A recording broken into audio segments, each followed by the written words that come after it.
She thought the worst thing that could happen was losing the man she loved. She was wrong.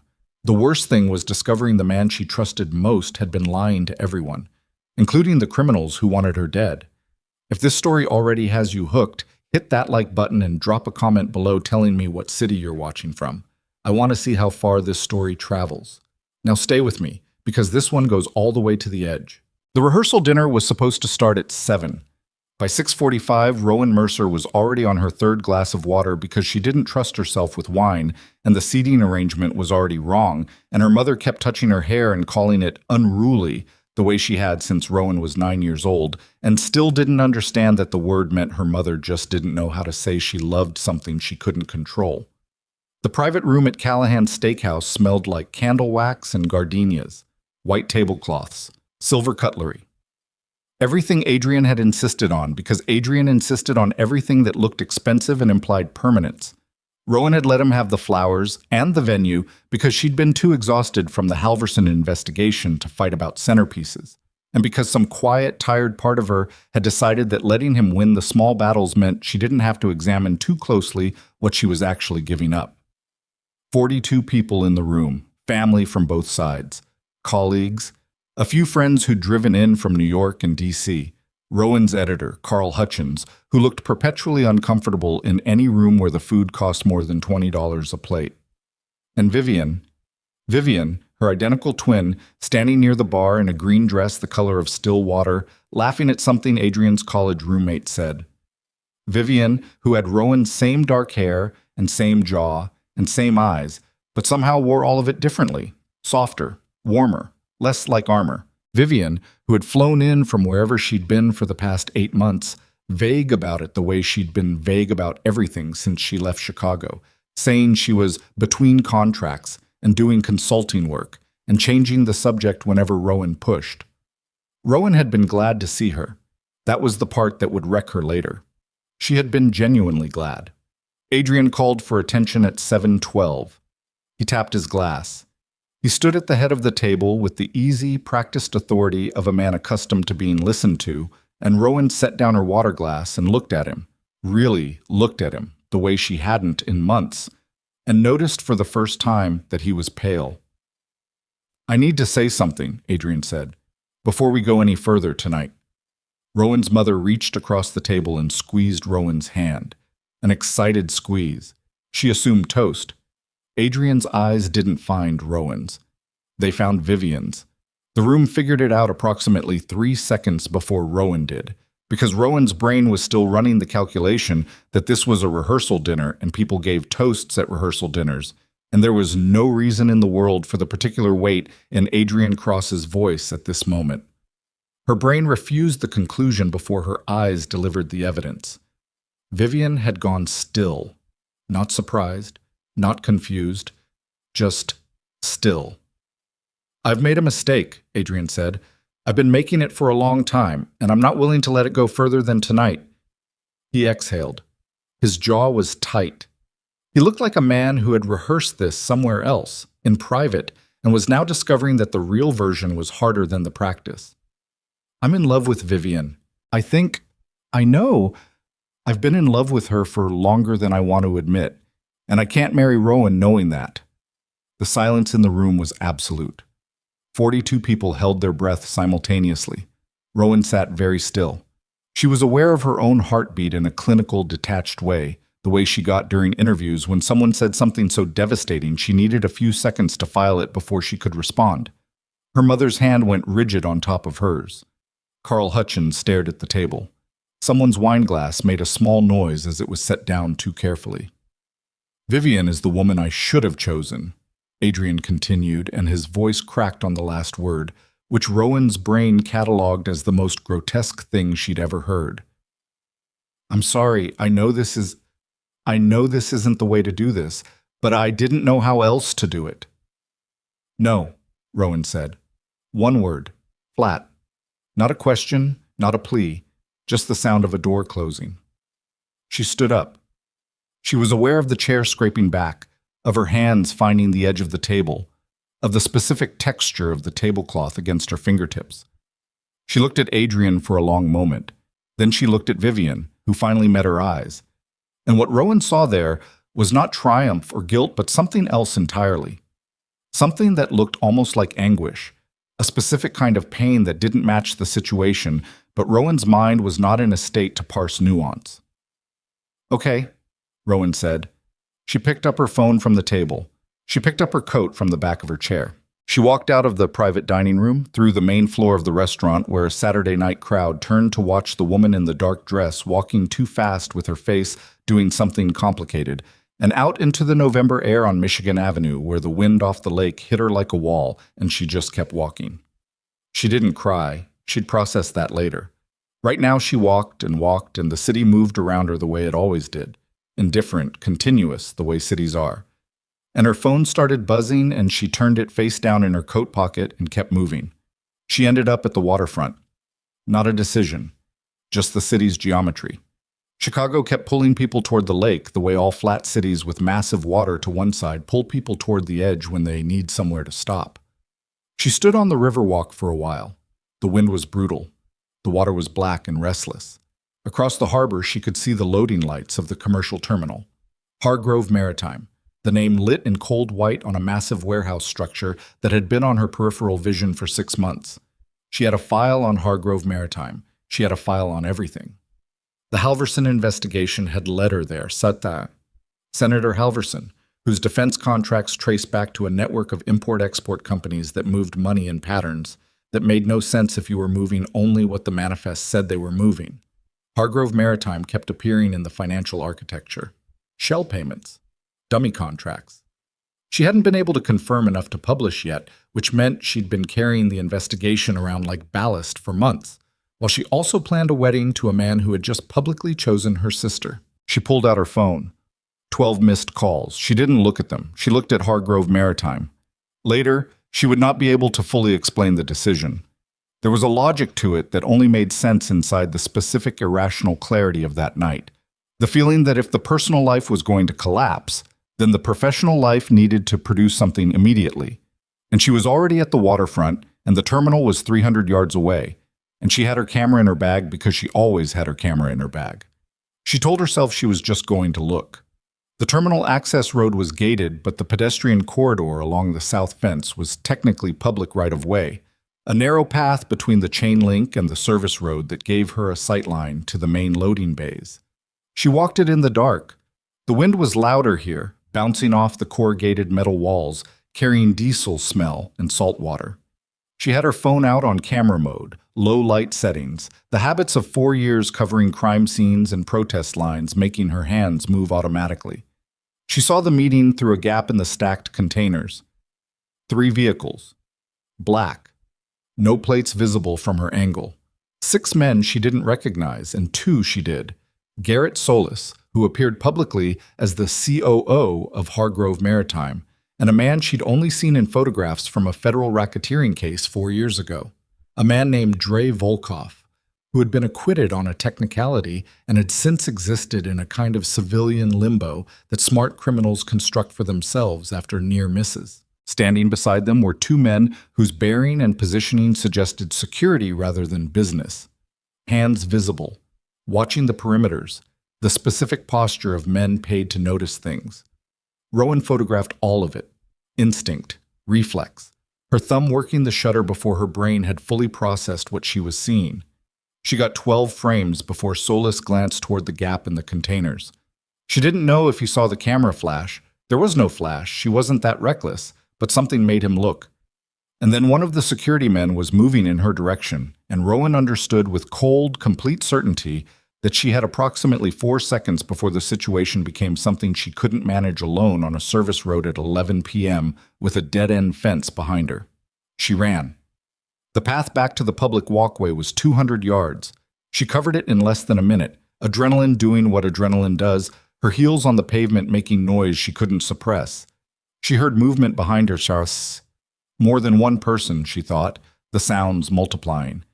And she cut left off the walkway toward the street, phone jammed into her coat pocket, looking for people, looking for lights, looking for the specific safety of witnessed public space. She almost made it to the street.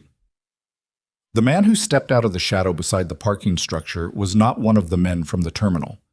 He was someone else entirely, large, methodical in his positioning, blocking her path to the street without making a move that would read as violent to any casual observer.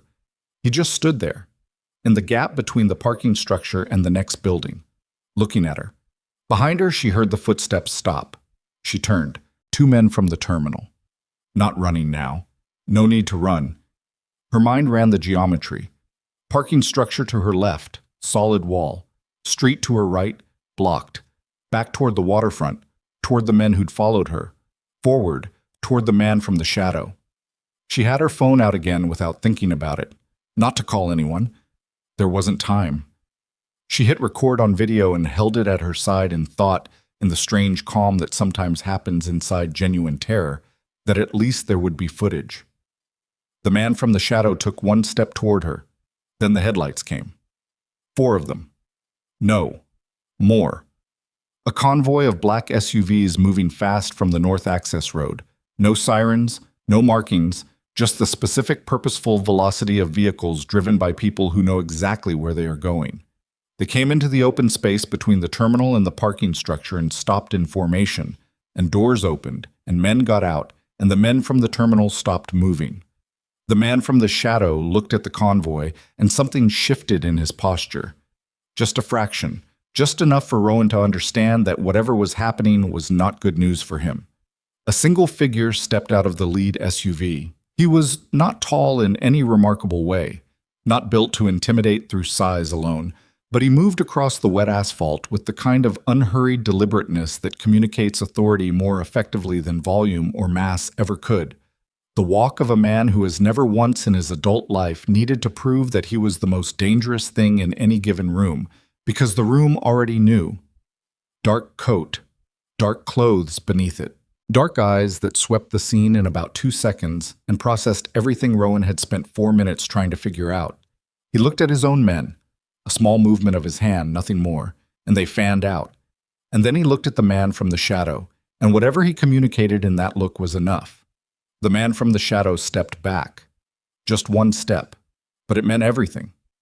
Then the man with the dark eyes looked at Rowan. She was aware of how she must appear. Heels, dark dress, coat that cost $300 and was currently splattered with puddle water from the service road.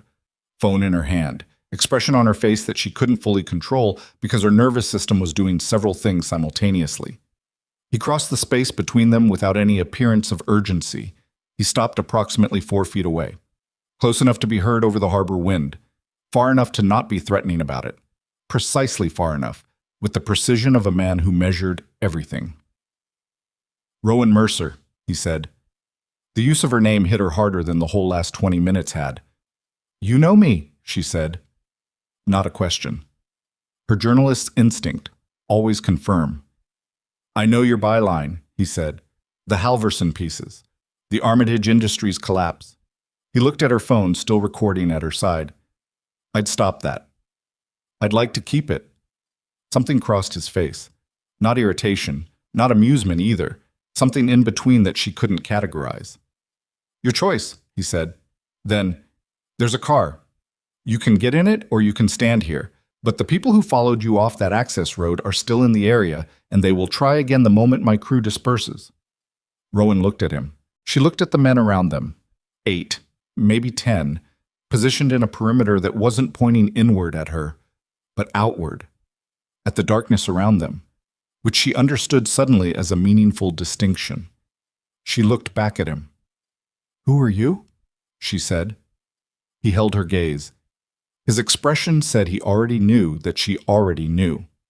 That her question was a journalist's move, and he recognized it, and he was going to let her have it anyway.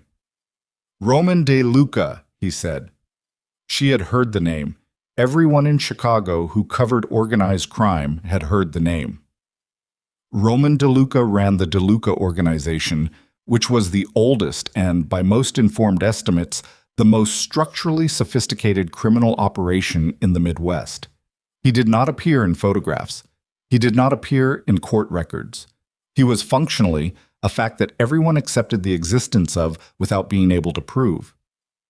She was standing 4 feet from him on a wet service road with harbor water on her shoes.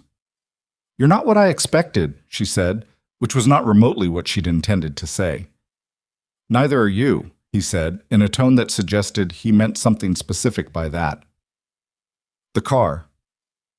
Rowan Mercer, who had spent 4 years walking into situations that frightened her because the alternative was not knowing, looked at Roman Deluca for 3 full seconds. Then she walked to the car. The SUV's interior was clean and dark and warmer than outside, which her body was grateful for in ways her brain wasn't ready to acknowledge. The door closed.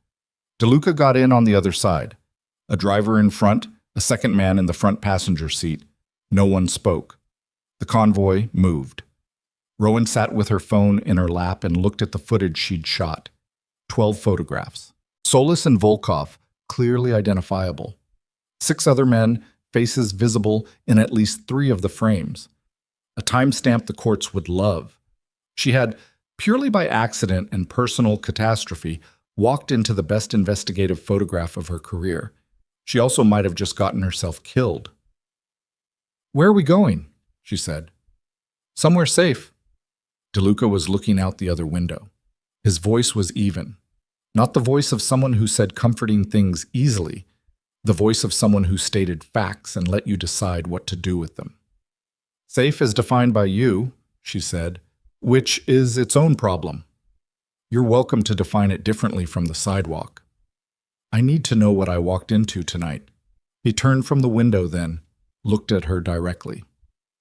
In the ambient light of the moving car, she could see his face more clearly than she had outside. The particular quality of exhaustion that people carry when they've been running at a high-stakes level for a long time. Not lack of sleep, but something deeper, a tiredness in the machinery of sustained vigilance. "You walked into a transfer meeting between Hargrove Maritime and the Volkov network," he said. "The same network your Halverson investigation was already circling without knowing it." She stared at him. "How do you know what my investigation was circling?" "Because I've been watching Hargrove Maritime for 2 years," he said. "And your byline kept appearing in places where someone doing that watching would notice it." Rowan processed this. "You know what's moving through that terminal?" "I know exactly what's moving through that terminal." "Then why haven't you—" She stopped herself. Because the next word was going to be reported, and she was sitting in a vehicle owned by a man who did not report things, who operated in a world where reporting was not the tool. He watched her catch herself. "Why haven't I what?" "Nothing," she said. "You were going to ask why I haven't done something about it," he said. "The answer is complicated. Everything about tonight is complicated." He was quiet for a moment. Something shifted in the way he was sitting, a fractional adjustment, like a man deciding something.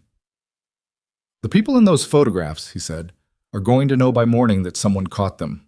They don't know who yet. They'll spend the next 12 hours finding out. When they do, they will move to eliminate the problem." "The problem being me." "The problem being you," he confirmed. "The photographs on your phone are the evidence in a case that's been building for a long time. If they get destroyed along with the person carrying them—" He left the rest of it in the air between them. Rowan looked at her phone, at the 12 frames that had, 40 minutes ago, been the best thing to happen to her professionally in months, at the faces on the screen that now represented a specific and immediate threat to her continuing to exist. "I need to send these somewhere," she said. "Not yet." "That's not your decision." "No," he agreed, "it's not. But the moment those images transmit, you lose the only piece of leverage keeping the people in them cautious about moving on you immediately. Right now they want to know what you have and where it is. The second they know it's out of your hands, the calculation changes." She hated that he was right. She sat with it anyway, looking at the photographs, weighing his logic against every instinct she had that said, "Trust no one in this car." "My estate is 20 minutes north," Deluca said. "My people will sweep for surveillance, document what you have, and figure out in the next few hours who gave the order to follow you. After that, we talk options." "Your estate," she said. "You have somewhere else in mind?" She thought about her apartment, on the 11th floor of a building with one doorman and a parking garage attached. She thought about the man who had stepped out of the shadow by the parking structure, how positioned he'd been, how fast, which meant he had been in place before she ran, which meant someone had been watching the terminal perimeter, which meant someone had been watching her before she ever raised her camera. She thought about the rehearsal dinner, about Vivian's face. She was having the worst night of her life, and it wasn't close to over. 20 minutes? She said. Yes. Then we talk. Then we talk, he said. The convoy moved north through the city. Rowan sat in the dark and looked at the photographs on her phone and thought about what she'd seen in Vivian's face, that specific anguish, that particular pain, and felt, underneath all the immediate adrenaline, the first stirring of a question she couldn't yet answer. Something had been wrong in that room before Adrian spoke. Something had been wrong in Vivian's stillness that didn't match a woman getting what she wanted. But Rowan set that aside. She had 12 photographs and a crime boss's word for her safety, and one of those things was concrete evidence she could work with. She had always trusted evidence over people. She was already starting to wonder if tonight was going to change that. The Deluca estate sat behind a wall and a gate and a security infrastructure that Rowan clocked professionally as she rode through it. Cameras at intervals that overlapped, guards at positions that covered angles.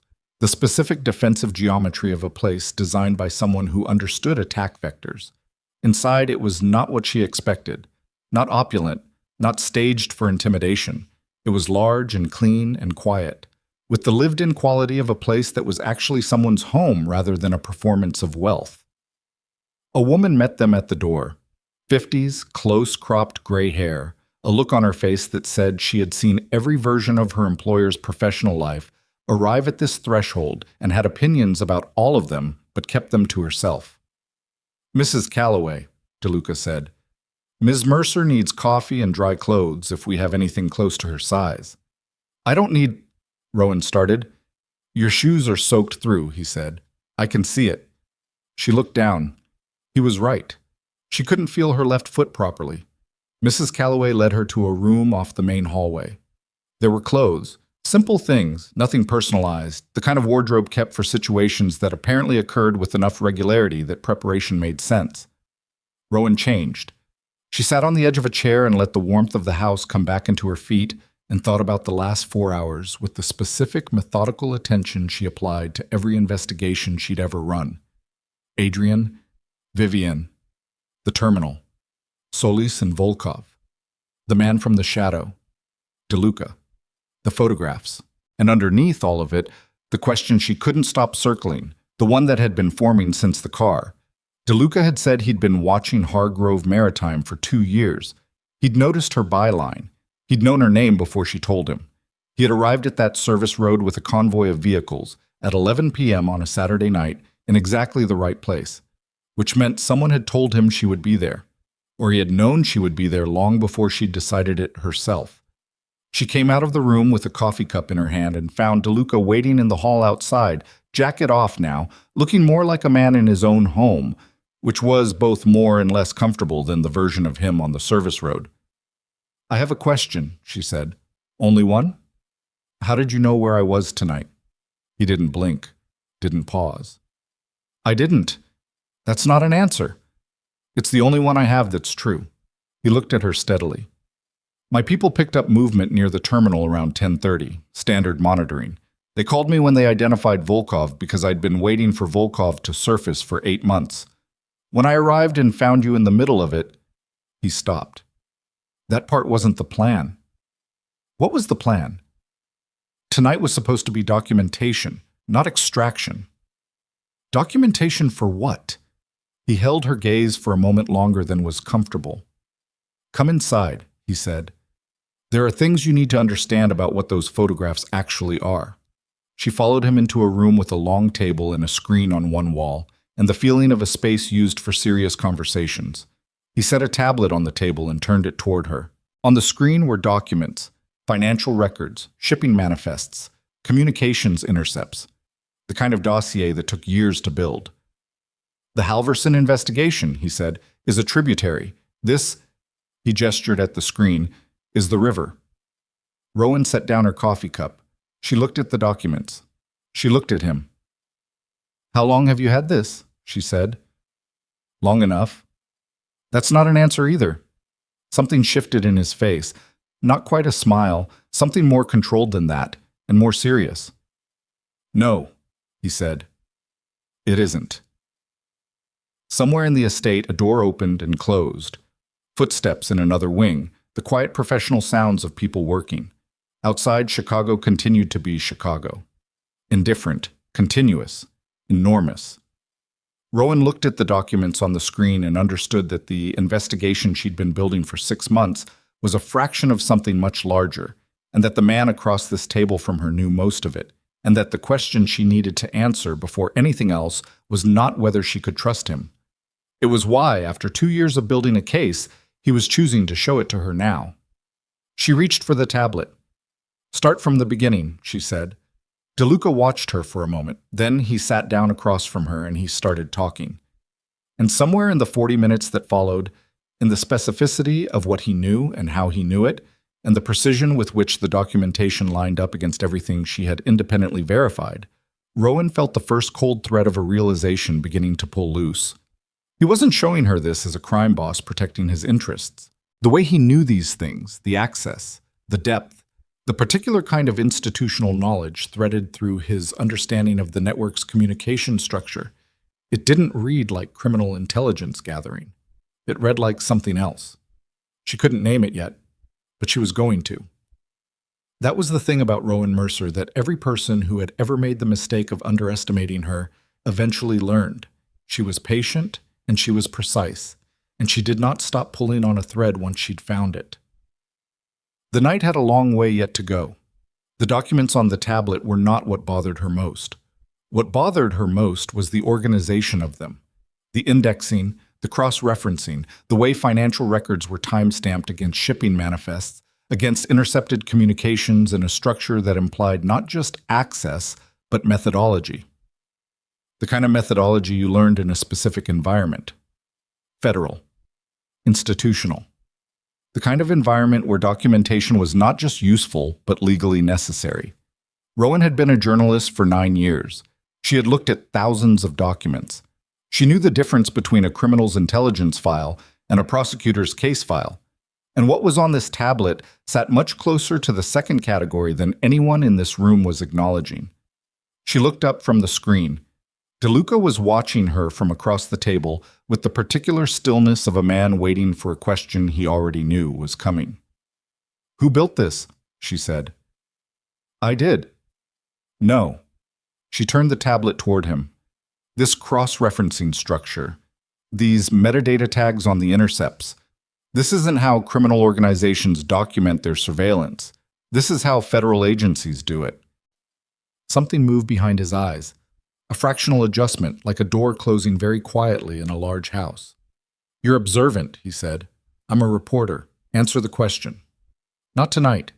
She stared at him. "You bring me into your house, show me evidence that connects to an investigation I've been running for 6 months, and then tell me not tonight?" "Yes. That's not how this works." "Ms. Mercer." His voice didn't rise, didn't sharpen. It just became more exact, the way a blade is more dangerous when it stops moving. "There are people deciding right now whether you're an acceptable loss. Whatever I haven't told you yet is secondary to that. So yes, not tonight." Rowan held his gaze for a long moment. Then she looked back at the tablet. She hated that he kept being right about the immediate priority. She made a note, the mental kind she'd been keeping since she was 22, the ones that never went on paper until she could verify them, and filed it under questions that needed answering as soon as she had the space to press. A man came in, late 30s, close haircut, the kind that suggested military background or someone who'd spent time around people with military backgrounds. He set a folder on the table without being asked and stepped back. "Terrence Okafor," Deluca said. "He runs my security operations." Okafor looked at Rowan the way she imagined he looked at everything. Calmly, completely, without obvious judgment. "Ms. Mercer, the men who followed you off the access road are Volkovs. We've identified 2 of them from prior surveillance. The third," he glanced at Deluca, "is new, not part of Volkov's regular crew." "Meaning someone hired supplemental," Deluca said. "Meaning someone who isn't Volkov also knew the meeting was happening tonight." The room went quiet in the particular way rooms go quiet when information lands that changes the shape of everything around it. Rowan looked between them. Someone else was watching that terminal tonight. Someone else knew Volkov would be there, Okafor said. The question is whether they were there to document it or to facilitate something that went sideways. Or, Deluca said, his voice flat, they were there because they knew someone else would stumble into it, and they wanted to see what happened next. Rowan felt the hair on her arms rise. You think I was set up? I think someone knew your movements tonight and positioned accordingly. My movements tonight were completely unplanned. I walked to the waterfront because She stopped. Because I left a dinner. I had no intention of going to that terminal. I didn't decide to go until I was already standing on the Riverwalk. And before the dinner, Okafor said carefully, who knew you'd been tracking Hargrove Maritime? She thought about it. Really thought about it, going back through the last 6 months of the investigation. Carl Hutchins at the paper. Her source inside the Port Authority, a man named Bev Tollett, who she'd never fully trusted but whose information had checked out every time. One phone conversation with a contact at the city planning office who'd accidentally confirmed a zoning variance she was already looking at. And Vivian, 2 weeks ago. A coffee she hadn't planned either, Vivian appearing at her apartment door in the late afternoon, unannounced, with that particular restlessness she'd carried for years, saying she'd been in the neighborhood, saying she wanted to talk about the wedding. They'd sat in Rowan's kitchen for 2 hours. Vivian had asked about her work the way she always did, and Rowan had mentioned Hargrove because she'd been thinking about it, because the zoning records had just come through, because Vivian was her sister and you mentioned things to your sister. She had said the name out loud. To Vivian, 14 days ago. 12 days before Vivian stood in a green dress at a rehearsal dinner and didn't look surprised. Rowan set her hands flat on the table. She did not say any of this out loud. Not yet. Not until she understood the shape of what she was looking at. I need to sleep, she said. Deluca looked at her. He knew she was holding something back. She could see him knowing it, but he didn't push it. Mrs. Calloway will show you a room, he said. Tomorrow morning, we talk about the next steps. We talk about your proposal, she said. Whatever you actually brought me here for. Tomorrow, he said. Tonight, she said. Short version. He was quiet for 3 seconds. Then, I need the people in those photographs to believe you're not a target worth pursuing. The fastest way to do that is to make you inaccessible. Which means being somewhere they won't reach. And the only place in Chicago that qualifies, she said slowly, is inside your organization. He said nothing, which was its own answer. Rowan stood up. Her legs were tired and her feet still felt the cold from the waterfront even through the dry socks Mrs. Calloway had found her. She picked up the tablet, held it for a moment, then set it back down. Tomorrow, she said. She slept badly, which was not surprising. The room they gave her was on the second floor, clean and spare, with a window that looked out over a courtyard and a garden that in November was mostly structure without softness, bare-branched, geometric, waiting. She lay in the dark and ran the night backward like footage she was fact-checking. Adrian's voice cracking. Vivian's face. The specific anguish in Vivian's eyes that didn't match a woman getting what she wanted. What did it look like when a person was performing emotion they didn't feel? She'd interviewed enough liars to know the answer. It looked exactly like what Vivian had been doing. Not the guilt of betrayal, the strain of maintaining a face over something more complicated than guilt. She pulled out her phone at 2 a.m. and opened the photos again. Studied them. Solis and Volkov, clear as a confession. The other men. The geometry of the meeting, who stood where, who deferred to whom, which direction people's bodies angled when they weren't paying attention to their bodies. Then she opened her contacts and stared at Vivian's name for a long time. She did not call. In the morning, Deluca made the proposal over coffee in a kitchen that managed to feel functional rather than performative, which surprised her. Mrs. Calloway moved efficiently in the background. Okafor stood near the doorway. Deluca sat across from Rowan with his coffee cup, and the look of a man who had decided what he was going to say and was now delivering it with the minimum amount of elaboration he could manage. A marriage arrangement, he said. Temporary. Legal on paper. The syndicate families who want you eliminated operate on a specific code regarding protected individuals. A Deluca wife is unreachable, tactically. Well, Rowan looked at him over the rim of her cup. You want to marry me. I want to make you structurally untouchable, he said. Marriage is the mechanism. Because nothing says you're safe like marrying the man your assassins are afraid of. Essentially. And what do you get? He held her gaze. Access to your photographs and your cooperation with something I've been building for 2 years that needs a credible outside witness when it concludes. A journalist, she said. You need a journalist. I need someone who can take what I have and translate it into something the public understands. Someone credible. Someone the story can't be buried around. She set down her cup. You've been building a case. Yes. Against who? Against everyone in those photographs and the 40-some people above them. And Hargrove Maritime is the last piece. He didn't answer. She read that as confirmation. I'm not marrying you, she said. Think about it. I don't need to think about it. I'm a journalist. I'm not an operative. I don't conduct investigations by becoming embedded in criminal organizations. You're already embedded, he said. You walked into that terminal last night. You have photographs of 2 people who would each independently order your death without losing sleep over it. The embedding happened. The question now is whether you manage it with protection or without it. She stared at him. That is possibly the most cold-blooded argument for marriage I've ever heard. I'm not arguing for marriage. I'm arguing for your survival. Same sentence. He looked at her then. Really looked at her. In a way that was different from the professional assessment he'd been running since the service road. Something more direct and less strategic. You could walk out that door right now, he said. I won't stop you. My people will drive you wherever you want to go. And by tonight, Volkov's crew will know exactly where you are, and the photographs on your phone will be the reason someone puts a car into the building you're in. Or I could publish them today and blow the whole thing open. And the 40 people above Volkov who are not in those photographs will immediately move their operations, destroy the evidence it's taken 2 years to build, and disappear. And 5 months from now, a new terminal in a different city starts processing the same cargo under a different name. The silence in the kitchen was heavy. Think about it, he said again. Rowan stood up and walked to the window. The courtyard below looked different in daylight. Not warmer exactly, but more honest. She could see the security camera housings in the corners, the guards moving at a professional distance, the gate at the far end that was both protection and enclosure.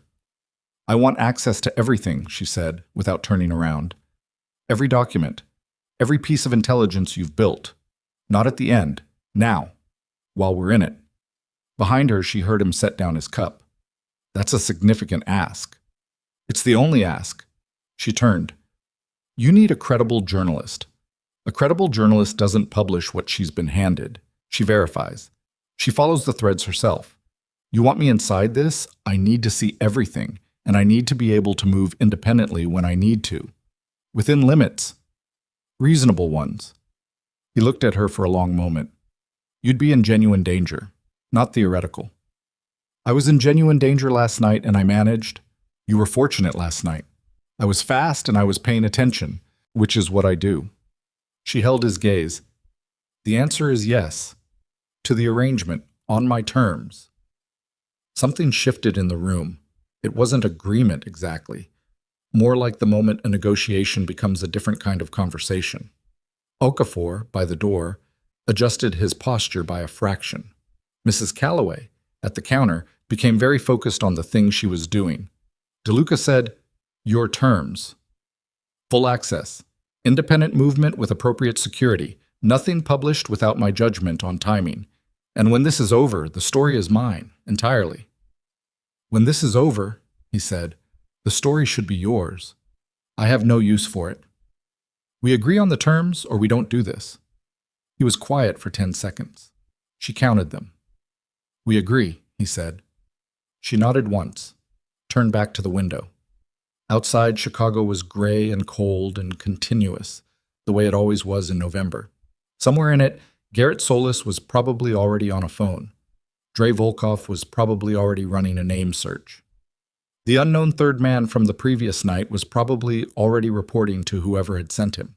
And somewhere in it, Vivian was probably waking up in whatever hotel she'd checked into after the rehearsal dinner and looking at her phone and deciding whether to call. Rowan's phone vibrated. She looked at it. Vivian. She stared at the name on the screen for 4 seconds, aware of Deluca behind her, aware that picking up or not picking up both told him something. She picked up. Rowan. Vivian's voice was tight, controlled, not the voice of a woman in the warm aftermath of getting the man she claimed to want. Where are you? Safe, Rowan said. A pause. That's not an answer. It's the only one I have right now. Another pause, longer. Then quietly, I need to see you. After last night, I'm not sure that's a great idea. Rowan. Something changed in Vivian's voice. Dropped. Got more precise, more stripped of anything performative. I need you to listen to me very carefully. Whatever you think happened at that dinner, you're wrong. I don't have time to explain everything right now, but I need you to know that you're not wrong to be angry, but you are wrong about what it means. Rowan's hand tightened on the phone. What does it mean? Not on the phone. A breath. Where are you? Tell me what it means first. Rowan, tell me. The silence on the line lasted 5 seconds. 6. Long enough that Rowan started wondering if the call had dropped. Then Vivian said very quietly, I've been working for the last 3 years on something that you are now apparently standing in the middle of. And Adrian, the dinner, everything you saw, none of it was real. Rowan stood very still. None of it, Vivian said again. I need you to understand that, before anything else. Please. Deluca, behind her, had gone completely quiet. Rowan didn't turn around. She stood at the window looking at the courtyard, at the November sky above the gate, and she let everything she'd filed the night before, all the questions, all the details that hadn't added up, rearrange themselves into a new shape. How long? Rowan said. 3 years. The consulting work? Yes. And Adrian? Vivian didn't answer that directly, which was also an answer. Where are you? Rowan said. Right now. The Kessler Hotel, room 412. I'll call you back, Rowan said. She hung up. She turned around. Deluca was watching her with an expression she hadn't seen on him yet. Not the strategic blankness, not the controlled assessment. Something more alert than that. Something that looked almost like recognition. Who was that? He said. My sister. Rowan set the phone on the counter carefully. She says she's been working undercover for 3 years on an operation that I'm apparently now standing inside. Deluca went very still. She says the engagement, the dinner last night, was part of a cover, not real. Rowan looked at him. You knew. It wasn't a question. She watched him decide whether to deny it. He didn't. Not the specifics, he said. I knew there was a federal asset inside the network with a civilian cover. I didn't know who. But you suspected. He said nothing. You suspected it was connected to me, she said. That's why my byline kept mattering to you. That's why when I walked into that service road, you knew my name before I told you. I knew your name because of your work. And because you were watching anyone connected to the network's civilian periphery, she said. And I was connected. Through Vivian. Through a sister I didn't know was undercover, which means I was a potential liability or a potential asset depending on which way the night went. She watched his face. He was not denying it. He was listening to her work it out with the same focused attention he gave everything else. Last night was too convenient, she said. For you. Me walking into that terminal, you arriving at exactly the right moment. I arrived because of Volkov, he said. And if I hadn't been there? He looked at her steadily. We'd be having a different conversation. But I was there. Yes? And you saw an opportunity. I saw a problem, he said, that had a solution that served both of us. That's not manipulation. That's efficiency. The line between those things, she said, is whether you were honest about it and you weren't.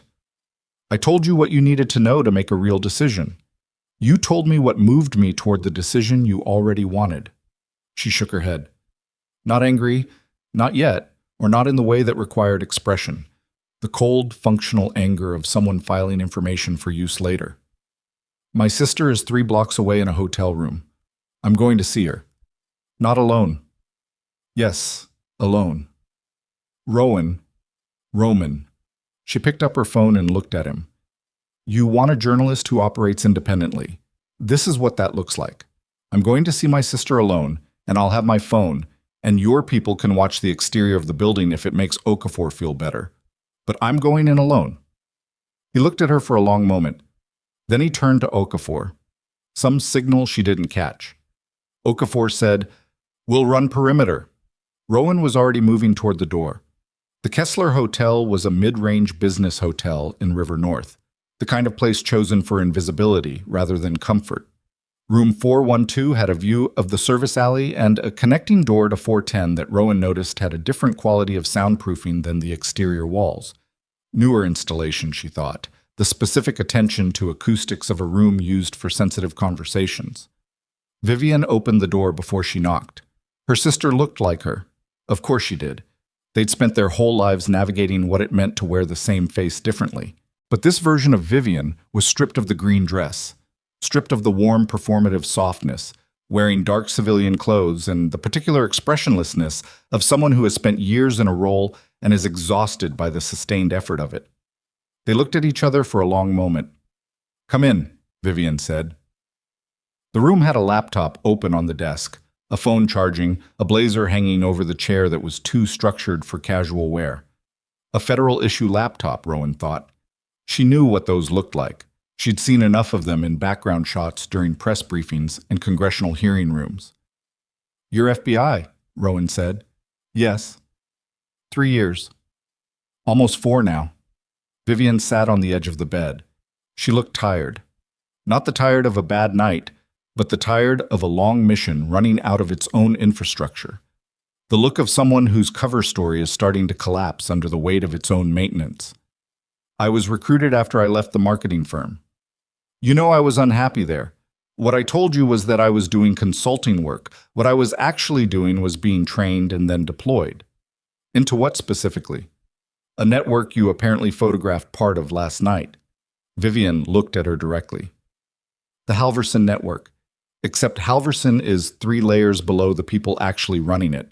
Your Hargrove Maritime lead, Garrett Solis, he reports to a man named Whitmore Crane, who most people think is a legitimate hedge fund manager and who is actually the primary financial architect of the entire operation.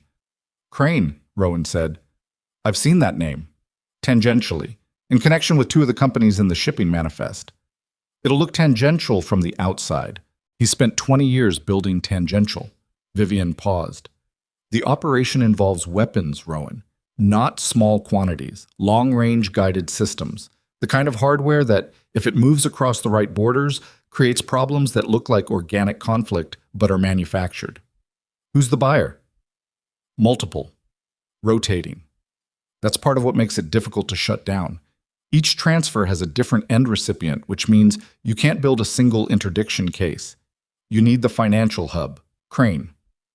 And the FBI has been building toward Crane. My handler and 2 other agents and a federal prosecutor who has been working this case since before I was recruited. Yes. Vivian met her eyes. I was placed inside Crane's social circle. Adrian Cross works for Crane's legal firm. Getting close to Adrian was the access point.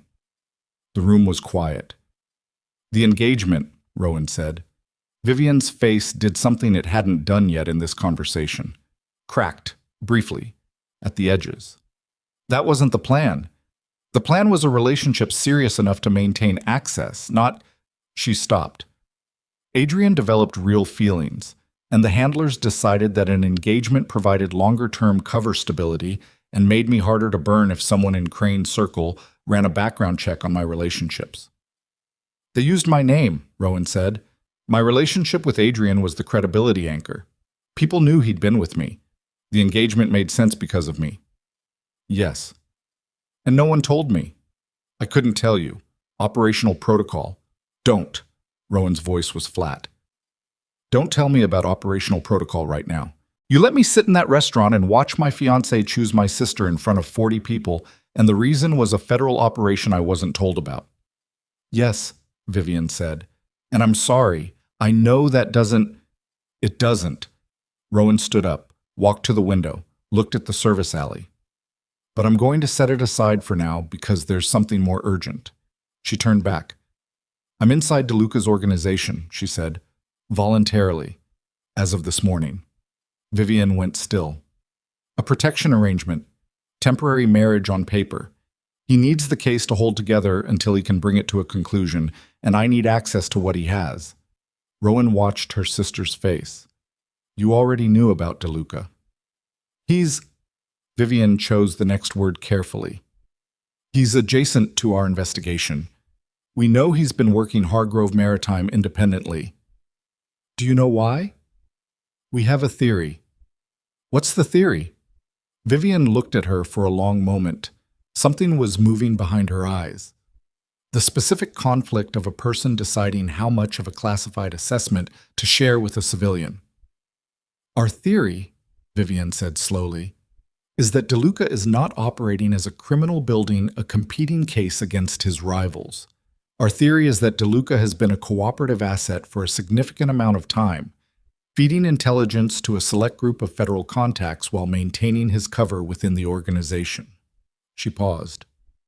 The theory is that Roman Deluca has been working both sides for years, and that the endgame he's building toward is the complete dissolution of his own empire in exchange for something we haven't been able to identify yet. Rowan stared at her sister. That's not a theory, she said. That's almost exactly what he's doing. You know? I think I know more than I'm supposed to. Rowan picked up her coat. I need to get back. But first I need you to do something. What? The third man from last night. The one who wasn't Volkov's regular crew. My people... She caught herself on the word. Deluca's security identified him as an anomaly. Someone hired externally who knew the meeting was happening and positioned himself to intercept whoever came out of it. Someone who knew the meeting was happening, Vivian said carefully, from inside the network. Or from inside your investigation, Rowan said. The silence that followed was a different quality than all the silences before it. Vivian's face went very flat, the kind of flat that meant she was controlling a significant reaction. You think there's a leak, she said. I think someone tipped that terminal last night, Rowan said. And the people who knew about it are your crew or Deluca's crew or mine, and I didn't know about it until I was already standing there, and Deluca's people went there for a different reason, which leaves... Don't say it in this room, Vivian said quietly. Then think about it outside this room, Rowan said, and be careful. She moved toward the door. Rowan, she stopped. The arrangement with Deluca, Vivian said. Be careful with that too. I know what he is. You know what he presents as, Vivian said. Be careful with the difference. Rowan looked at her sister. The same face, the same dark eyes, the same jaw that their mother called stubborn in both of them, and felt beneath everything else the first tentative movement of something that was not forgiveness but was the ground forgiveness eventually grows from. I'll call you, she said. She took the stairs down instead of the elevator, out through the hotel's side exit, into the gray November cold where Okafor's man was parked exactly where she'd expected him to be. She got in without saying anything and looked out the window as the car moved south. Vivian's words sat in her chest like something swallowed wrong. Be careful with the difference. What Roman Deluca presented as was a crime boss managing a threat. What the documentation in his possession suggested was something far more structured, far more sustained, and far more dangerous if it came apart. Because a man who had been working both sides of a criminal organization for years had enemies on both sides. And if his cover broke before the endgame was ready, the violence wouldn't be surgical. It would be total. Her phone buzzed. An unknown number. She stared at it. Then a text from the same number. Ms. Mercer, you don't know me. My name is not something I'll put in writing. But I know what you photographed last night, and I know who you're currently protected by, and I need you to understand that neither of those things will keep you safe if the person feeding information to Volkov's organization is who I think it... The text ended there. cut off mid-sentence. She stared at the screen, called back immediately. 3 rings, 4, 5, voicemail, a generic automated response. No name, nothing. She looked at the message again. Read it twice. The person feeding information to Volkov's organization, not the person feeding information to Volkov, to Volkov's organization. The phrasing of someone who knew the structure, who understood that Volkov was not the top. The car pulled through Deluca's gate. Rowan looked at the message one more time, then at the gate closing behind her, then at the estate where a man was waiting who had been managing secrets for years, and who she had just agreed to marry on paper, and who she was increasingly certain was not even close to being everything he'd let her see. She got out of the car. She walked inside. She did not tell Deluca about the text. Not yet. Because the message had been cut off mid-sentence by someone who either lost their nerve or lost their phone or lost something else entirely, and until she knew which, she was not handing that information to anyone. Not Deluca, not Vivian, not the federal apparatus her sister was embedded in. She was keeping it. The way you keep a thread you've just found in the dark, not because you know where it leads, but because you're certain that wherever it leads, you need to be the one holding it when you get there. The text sat on her phone like a lit fuse. Rowan spent the first hour back inside the estate doing what she always did when she was processing something she couldn't yet act on.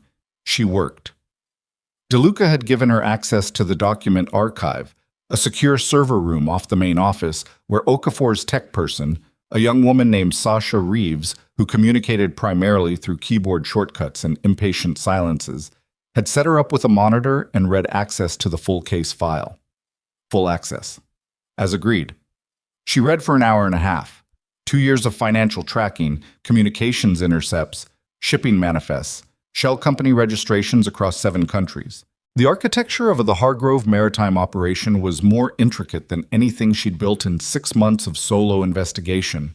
A network of legitimate businesses layered over a transfer system that moved weapons through commercial cargo the way you hide a sentence inside a paragraph, in plain sight, legible only if you already knew what you were looking for. The scope of it hit her in increments, not a single trafficker or a regional syndicate, a coordinated international supply chain with political cover built into its foundation, contracts with government agencies, consulting relationships with defense committees, investment positions that created financial incentive for the right people to look in the wrong directions. Halverson was one node. There were 11 others at the same level across 6 states, and above all of them, invisible in the official record, the financial signature that Vivian had named, Whitmore Crane. She found Crane's name in the documents 47 times, never as a principal. Always adjacent. A reference in a board meeting transcript, an email CC'd 3 levels removed from the relevant decision, a signature on a document that was itself a layer of insulation from anything actionable.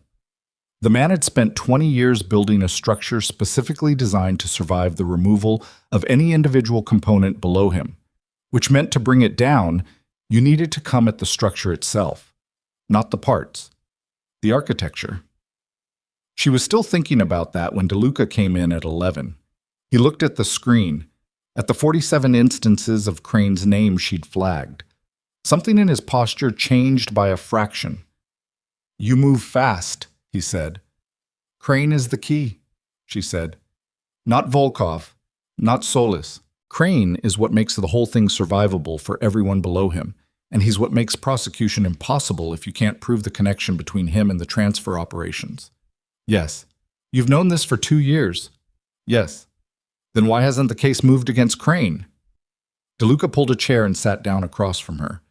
He was in the specific mode she was starting to recognize, the one where he'd decided to answer a question before she finished asking it, but was choosing the exact entry point carefully. "Because the evidence that connects Crane to the operations," he said, "was built by someone inside the organization. And the moment that evidence surfaces in a federal filing, the source of it becomes reconstructible, which means the source dies." Rowan looked at him. "You're the source." He held her gaze. "You're the source," she said again. "That's what the documentation structure means. You've been building a federal-grade case file from inside a criminal organization for 2 years, which means you have a handler, Someone in the federal system you've been feeding this to. He said nothing. Who is it? She said. That's not something I can tell you yet. Roman. She leaned forward.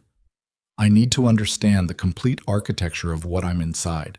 If you have a federal contact and Vivian's operation has been running parallel to yours and neither side knows about the other, they're not entirely parallel, he said.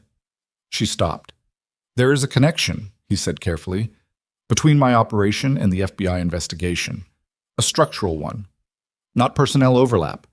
The specific federal contact I work with is not part of your sister's task force.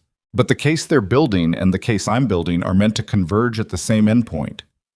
Crane? Crane's financial network and the physical evidence from the Hargrove terminal. The FBI has the financial architecture from the outside. I have the operational evidence from the inside. Neither case is sufficient alone. Together, he stopped. Together it's airtight, Rowan said. Together it ends everything. She sat with that for a moment. The scale of it. 2 simultaneous long-term operations, running parallel, unknown to each other's ground-level personnel, designed to close on the same target from opposite directions. And then she thought about the text message. The person feeding information to Volkov's organization. Not to Crane, not to the network generally. Specifically to Volkov's organization. The enforcement arm, the people who had followed her off the access road, the people who had put a man in position before she even arrived. Someone was feeding information to the violent operational layer of the network. Not to the financial architects at the top, but to the people who made bodies disappear. And whoever had sent her that text knew who it was, and then their phone had gone dead. She looked at Deluca. I need to tell you something. All right. She pulled out her phone and showed him the text. She watched his face as he read it. The expression that crossed it was not the controlled blankness he usually maintained. It was something more raw than that, and more immediate. The look of a man whose understanding of his own situation just changed shape in a way he hadn't anticipated. He read the message twice, set the phone on the desk between them. When did this come in? He said. In the car, on the way back from the Kessler. You didn't tell me immediately. No. Why? Because I didn't know if you were the person it was warning me about. The silence between them was taut. He looked at her steadily, and she looked back, and neither of them moved, and the quality of the silence was the quality of 2 people simultaneously understanding that they were at the exact point where trust either starts or doesn't. That was the right call, he said finally. She hadn't expected that. If the situation were reversed, he said, and I'd received that text, I'd have done the same thing. He looked at the phone again. The number. Already tried it. Voicemail. No name. Sasha can trace it. I know, which is why I'm telling you now, because I need Sasha to run it, and I can't ask her without you knowing. She met his eyes. But if the trace leads somewhere inside this organization, then we deal with it, he said. His voice had gone flat in a way that was different from his usual control. This was the flatness of something compressed under significant pressure. Someone feeding operational intelligence to Volkov's enforcement team from inside my organization means everything I've built has been compromised. Every move I've made that Volkov knew about. He stopped himself. He stood up abruptly and walked to the window. Rowan watched his back, the set of his shoulders, the specific quality of stillness in a person who is containing something that wants to be very loud. How long has the leak been active? She said. I don't know. Best guess? He turned back. The Istanbul transfer, 8 months ago. We lost a shipment intercept that should have been clean. The window was 12 hours, and Volkov's people moved the cargo 6 hours early. I assumed a surveillance failure. Now you're rethinking 8 months of operational decisions, she said. Yes. She thought about Vivian, about the text, about the careful phrasing. The person feeding information to Volkov's organization is who I think it is. The specific dread of someone who knew a name and was afraid of it. Get Sasha on the phone trace, Rowan said. Now, before whoever sent it realizes their phone is dead and destroys the hardware. He was already moving. Sasha had a result in 40 minutes. The number belonged to a prepaid device purchased 14 months ago at a convenience store in Pilsen. Cash transaction. No footage that survived long enough to be useful. The phone had last pinged a tower 2 blocks from the Kessler Hotel at 10:47 that morning, which was 8 minutes after Rowan had left Vivian's room. Someone had been watching the Kessler. Someone who knew Rowan was there and knew why, and had waited until she was clear of the building to send the message, which meant they were protecting her, or protecting the content of the message from whatever was inside the hotel, or both. They were watching Vivian, Rowan said. Okafor nodded slowly. If they're tracking the FBI's undercover asset, then they know what Vivian knows, Rowan said. And if they know there's a leak feeding Volkov, then Vivian is not safe in that hotel room, Deluca said. Rowan had her phone out before he finished the sentence. Called Vivian. 4 rings. 5. She picked up on the 6th. Change your location, Rowan said immediately.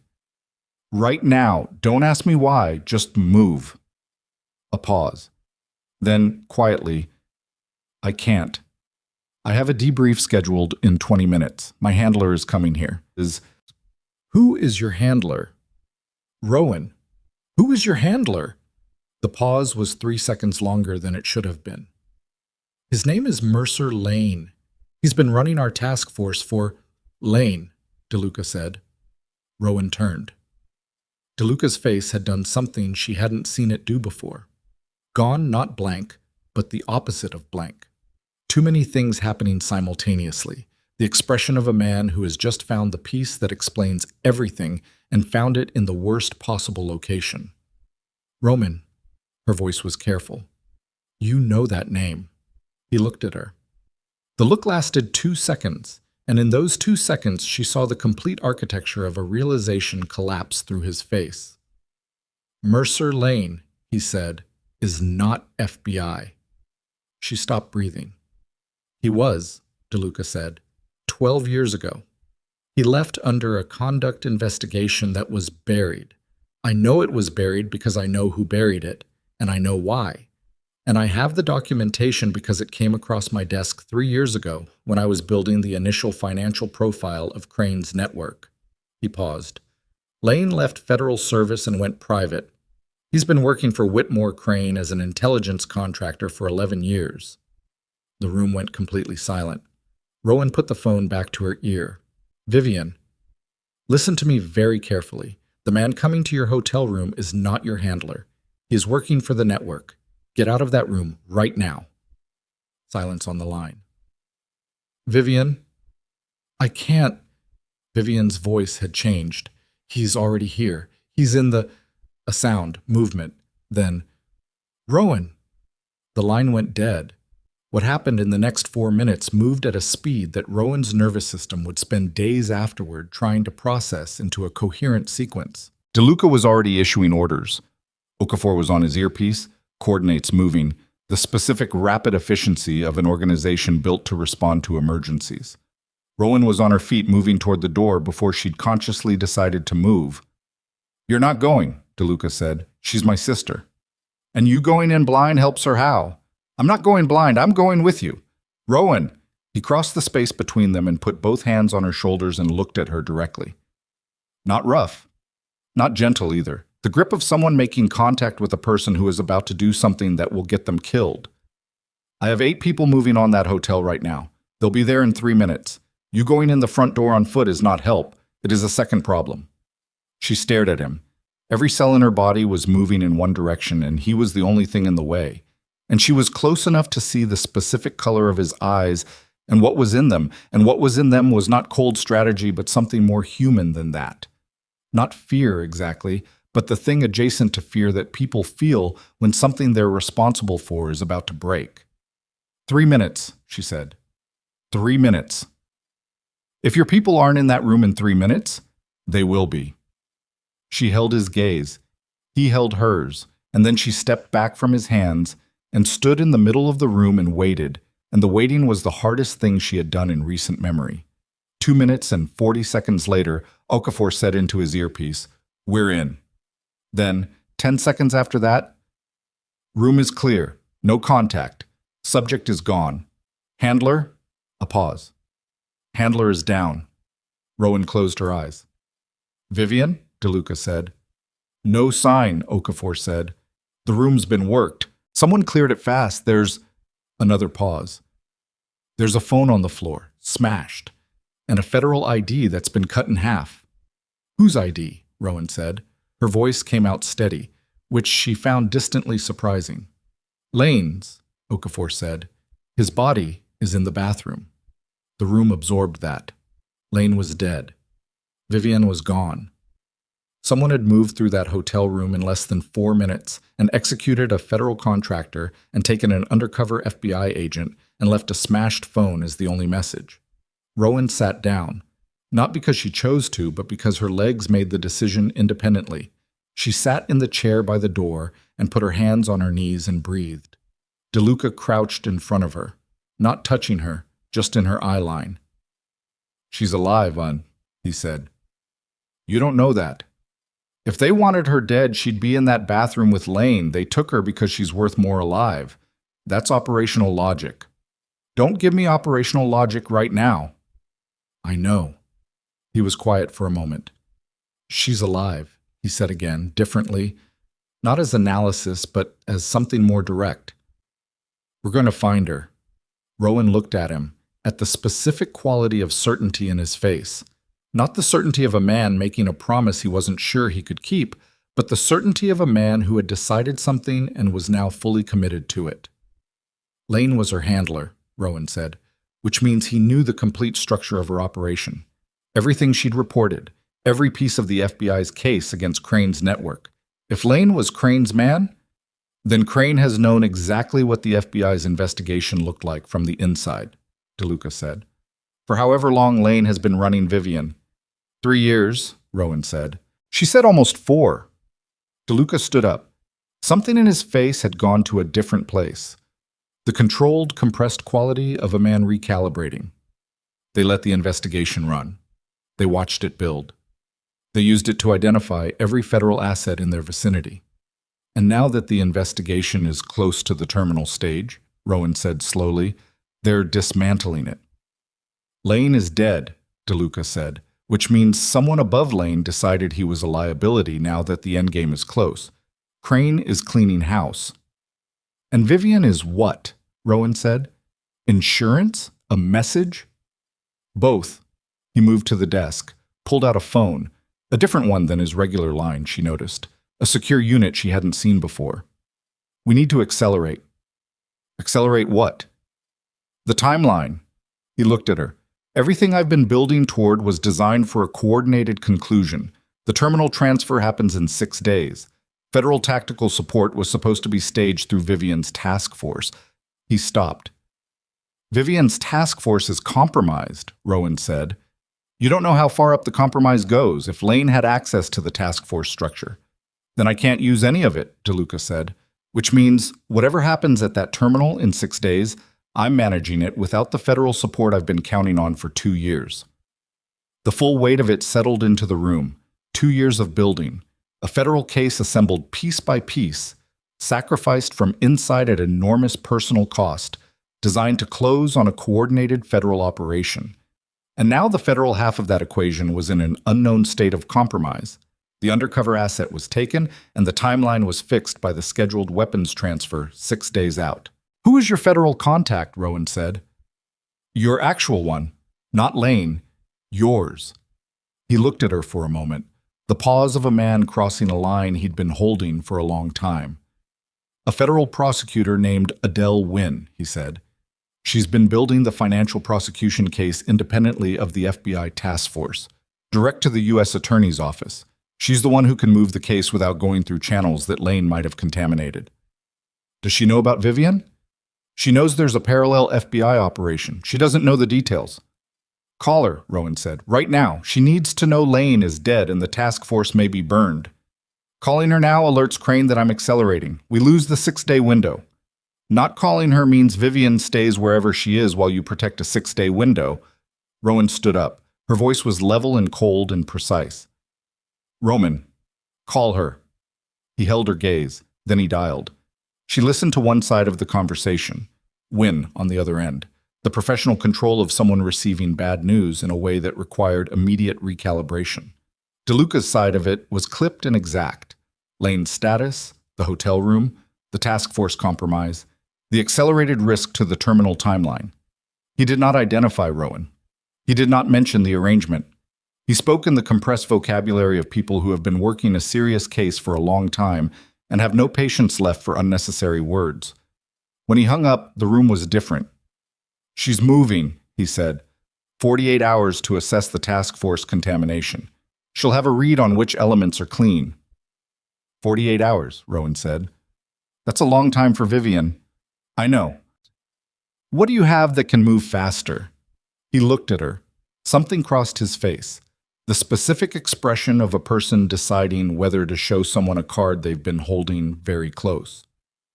There's a man, he said carefully, inside Crane's inner circle. Not law enforcement. Not my organization. A man who has been inside Crane's operation for a long time and who has been communicating with me intermittently for the past 8 months. He knows where Crane's people take assets they want to keep alive and leverage. A source, Rowan said. An unusual one. Who is he?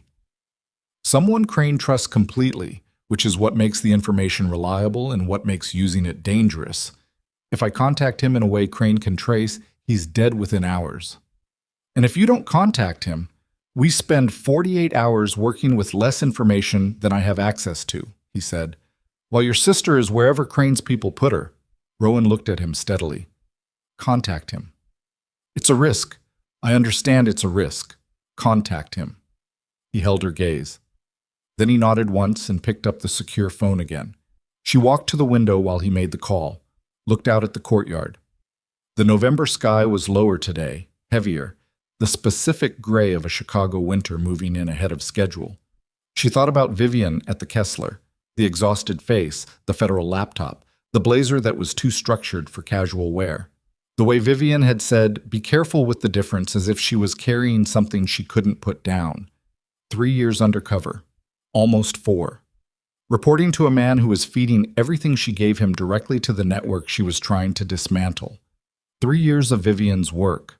Every risk she'd taken, every piece of herself she'd put into the role, every night she'd maintained a cover that required her to be someone she wasn't, all of it feeding directly back to Whitmore Crane.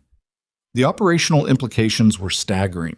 Crane had spent 3 years watching the FBI's investigation build in real time, knowing exactly what they had, shaping his own behavior to stay precisely outside the boundaries of what they could prove.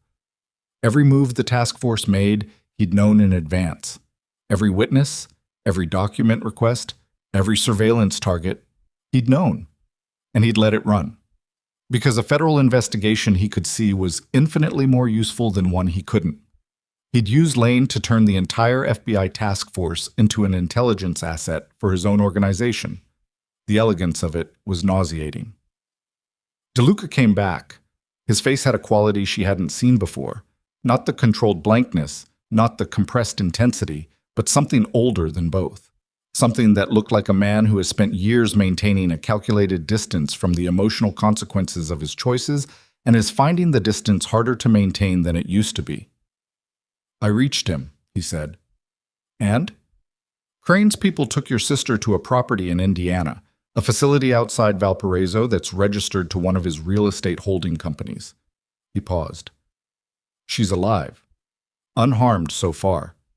They want leverage, not a body. At least for now. Rowan absorbed this. How current is that information? 2 hours old. Do your people know Valparaiso? They know it. He set the phone down. There's more. She looked at him. My source, he said, told me something else. Something about why Crane moved today. Why Lane died today instead of being managed quietly until after the terminal transfer. What?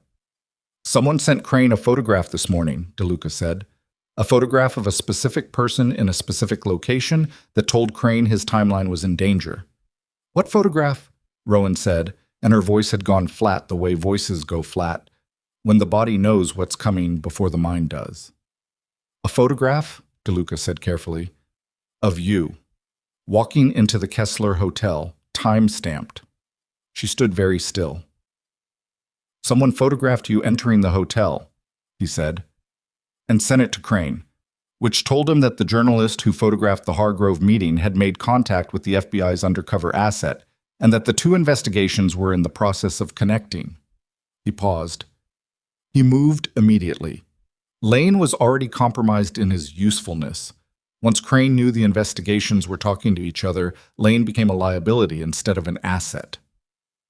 And Vivian became a hostage, Rowan said. Yes. She turned away from him, walked to the desk, put both hands flat on the surface and looked at the documents on the monitor. The 2 years of evidence, the 47 instances of Crane's name, the architecture of a case that had cost Roman Deluca an incalculable amount to build from inside the organization he was simultaneously dismantling. Someone had photographed her at the Kessler, someone who knew she would be there, someone who knew the significance of her going there. She ran the list of people who had known. Deluca's people. Okafor had authorized the perimeter surveillance. Sasha had the location data. One driver who'd taken her to the hotel and brought her back. And Vivian, who had told her the room number on the phone. And anyone who had been monitoring the phone call. The calls, she said, between me and Vivian, after I left the estate this morning, could they have been monitored? Not from this end, Deluca said. Our lines are swept every 6 hours. From her end? He was quiet for a moment. Lane was in that hotel room 20 minutes after you left it, which means he was in the building while I was there. Yes, which means if he had the equipment, he could have been running a monitor on Vivian's communications before he arrived, remotely. He paused. If he heard the call from the lobby while she was still upstairs, he heard her give me her location, Rowan said. And he heard me tell her you were involved, and he sent the photograph to Crane from his phone before he went upstairs to deal with the situation. She looked up. He sent it. Lane sent it, which means Crane knew about this estate, about me being here, before he ordered Lane dealt with. Deluca was very still. Crane knows where I am, Rowan said. He knows about this estate, about our arrangement, about the photographs. Yes. Deluca said. He knows all of it. And he hasn't moved on it yet. No. Why not? Deluca looked at her. The look was long and it was direct, and it was the look of a man reaching the end of what he was going to hold back. Because he doesn't just want the photographs destroyed, Deluca said. He wants to know what I have, the complete case file. 2 years of evidence. Photographs are replaceable. He can manage a photographic record. What he can't manage is... He stopped.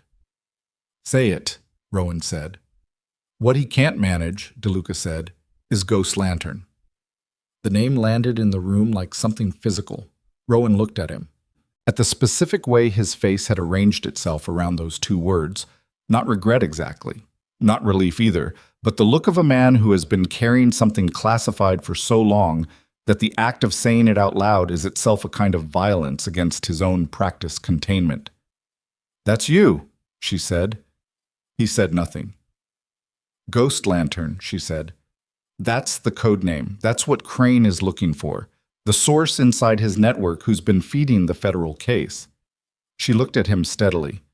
He knows the code name exists. Your federal prosecutor. When? She uses it in communications? In encrypted communications, yes. And if Lane had access to those communications, then Crane knows there is a source. He knows the code name. He's been looking for 2 years. Deluca's jaw was tight. He has not been able to identify me specifically, yet, which is why the terminal transfer is still scheduled for 6 days out. He hasn't confirmed I'm the leak, so he's still operating as if the timeline is viable. But he's close, Rowan said. Yes. And when he confirms it, Deluca said, the transfer moves up, everything accelerates, and everyone inside this building becomes a target. She looked at him. At the person across from her who had spent years systematically disassembling his own criminal empire from the inside, feeding evidence to a federal case piece by piece, running Ghost Lantern as a long game with a single endpoint, and who was now in the position of having that long game compressed into 6 days while his federal support structure was in an unknown state of compromise and her sister was in a facility outside Valparaiso being used as leverage. "What happened to your brother?" she said. The question came out of nowhere. Or not nowhere. It came from everything she'd read in the 2 years of documents, from the absence in the organizational history, from a gap in the timeline that she'd flagged and not yet asked about. Deluca looked at her. The look was very still. "His name was Cato," he said. "He was 26. He paused. "Members of my own organization killed him, men I trusted, because he'd found out about the trafficking operations and was going to expose them. To me, first, because he believed I didn't know. He was wrong about that. I didn't know yet. But before he could tell me, the men who were running the trafficking used him as a message." The room was very quiet. "They sent me a message," he said, "that said the organization's future required his silence, and they expected me to accept it." His voice was even, not cold, even the specific flatness of something that has been held under enormous pressure for long enough that the pressure has become structural. "I accepted it publicly, and then I started building Ghost Lantern." Rowan looked at him for a long moment, at the specific shape of the man across from her, not a crime boss protecting his territory, not an operator running a calculated play, but a person who had made a decision 4 or 5 years ago to dismantle everything he'd inherited from the inside out, at catastrophic personal cost, because the alternative was becoming something his brother would have needed to expose. She understood suddenly why he needed a journalist. Not to transmit the evidence, to be the witness, to be the person standing outside the whole thing who could look at it clearly and say, "This happened, this is what it cost, this is what it meant." 6 days, she said. 6 days, he confirmed. "We need Vivian out of that facility before then." "Yes. And we need Wynn to assess the task force contamination and give you something to work with federally." "Yes. And we need Crane to stay confident enough in his own timeline that he doesn't accelerate the transfer." "Yes. Which means he can't confirm your Ghost Lantern." "No." She looked at the monitor, at the documents, at the 47 instances of a name that represented the financial center of a weapons network with international reach. She looked at the photographs on her phone. 12 frames, Solis and Volkov, the beginning of a chain of evidence that connected all the way up. Then she looked at Deluca. "I need to do something that is going to be difficult for you to agree to," she said. "Tell me." "I need to contact Crane directly," she said. "As a journalist, not as your partner, not as your wife on paper. As Rowan Mercer, investigative reporter, who photographed a meeting she stumbled into and is now looking for a comment from the man at the top of the story." She held his gaze. "It's the only play that makes sense. Crane thinks he has leverage on us through Vivian. He thinks he has time because he hasn't confirmed Ghost Lantern's identity. If I contact him as a reporter, I control the narrative of what I know. I give him a picture of my investigation that looks smaller than it is, and I buy us time while Wynn works the federal angle and your people move on Valparaiso." Deluca stared at her. "That puts you directly in his field of vision," he said. "I'm already in his field of vision. At least this way I'm choosing the angle." "Crane is not Volkov," he said. "He doesn't send men after journalists.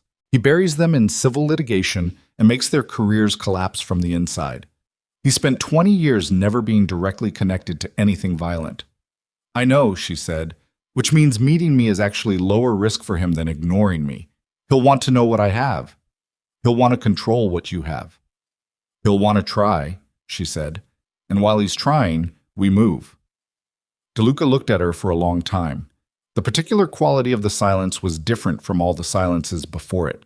Not the silence of a man deciding whether to trust her, but the silence of a man who has already decided and is now looking at the shape of what that trust is going to cost both of them. "If this goes wrong," he said, "I know. Everything I've built, I know." She held his gaze. "Roman, I know, but your sister—" She stopped, corrected herself. "Vivian is in a building in Indiana because I walked into a hotel room and gave Lane everything he needed to accelerate Crane's timeline. I did that. I need to do something with it."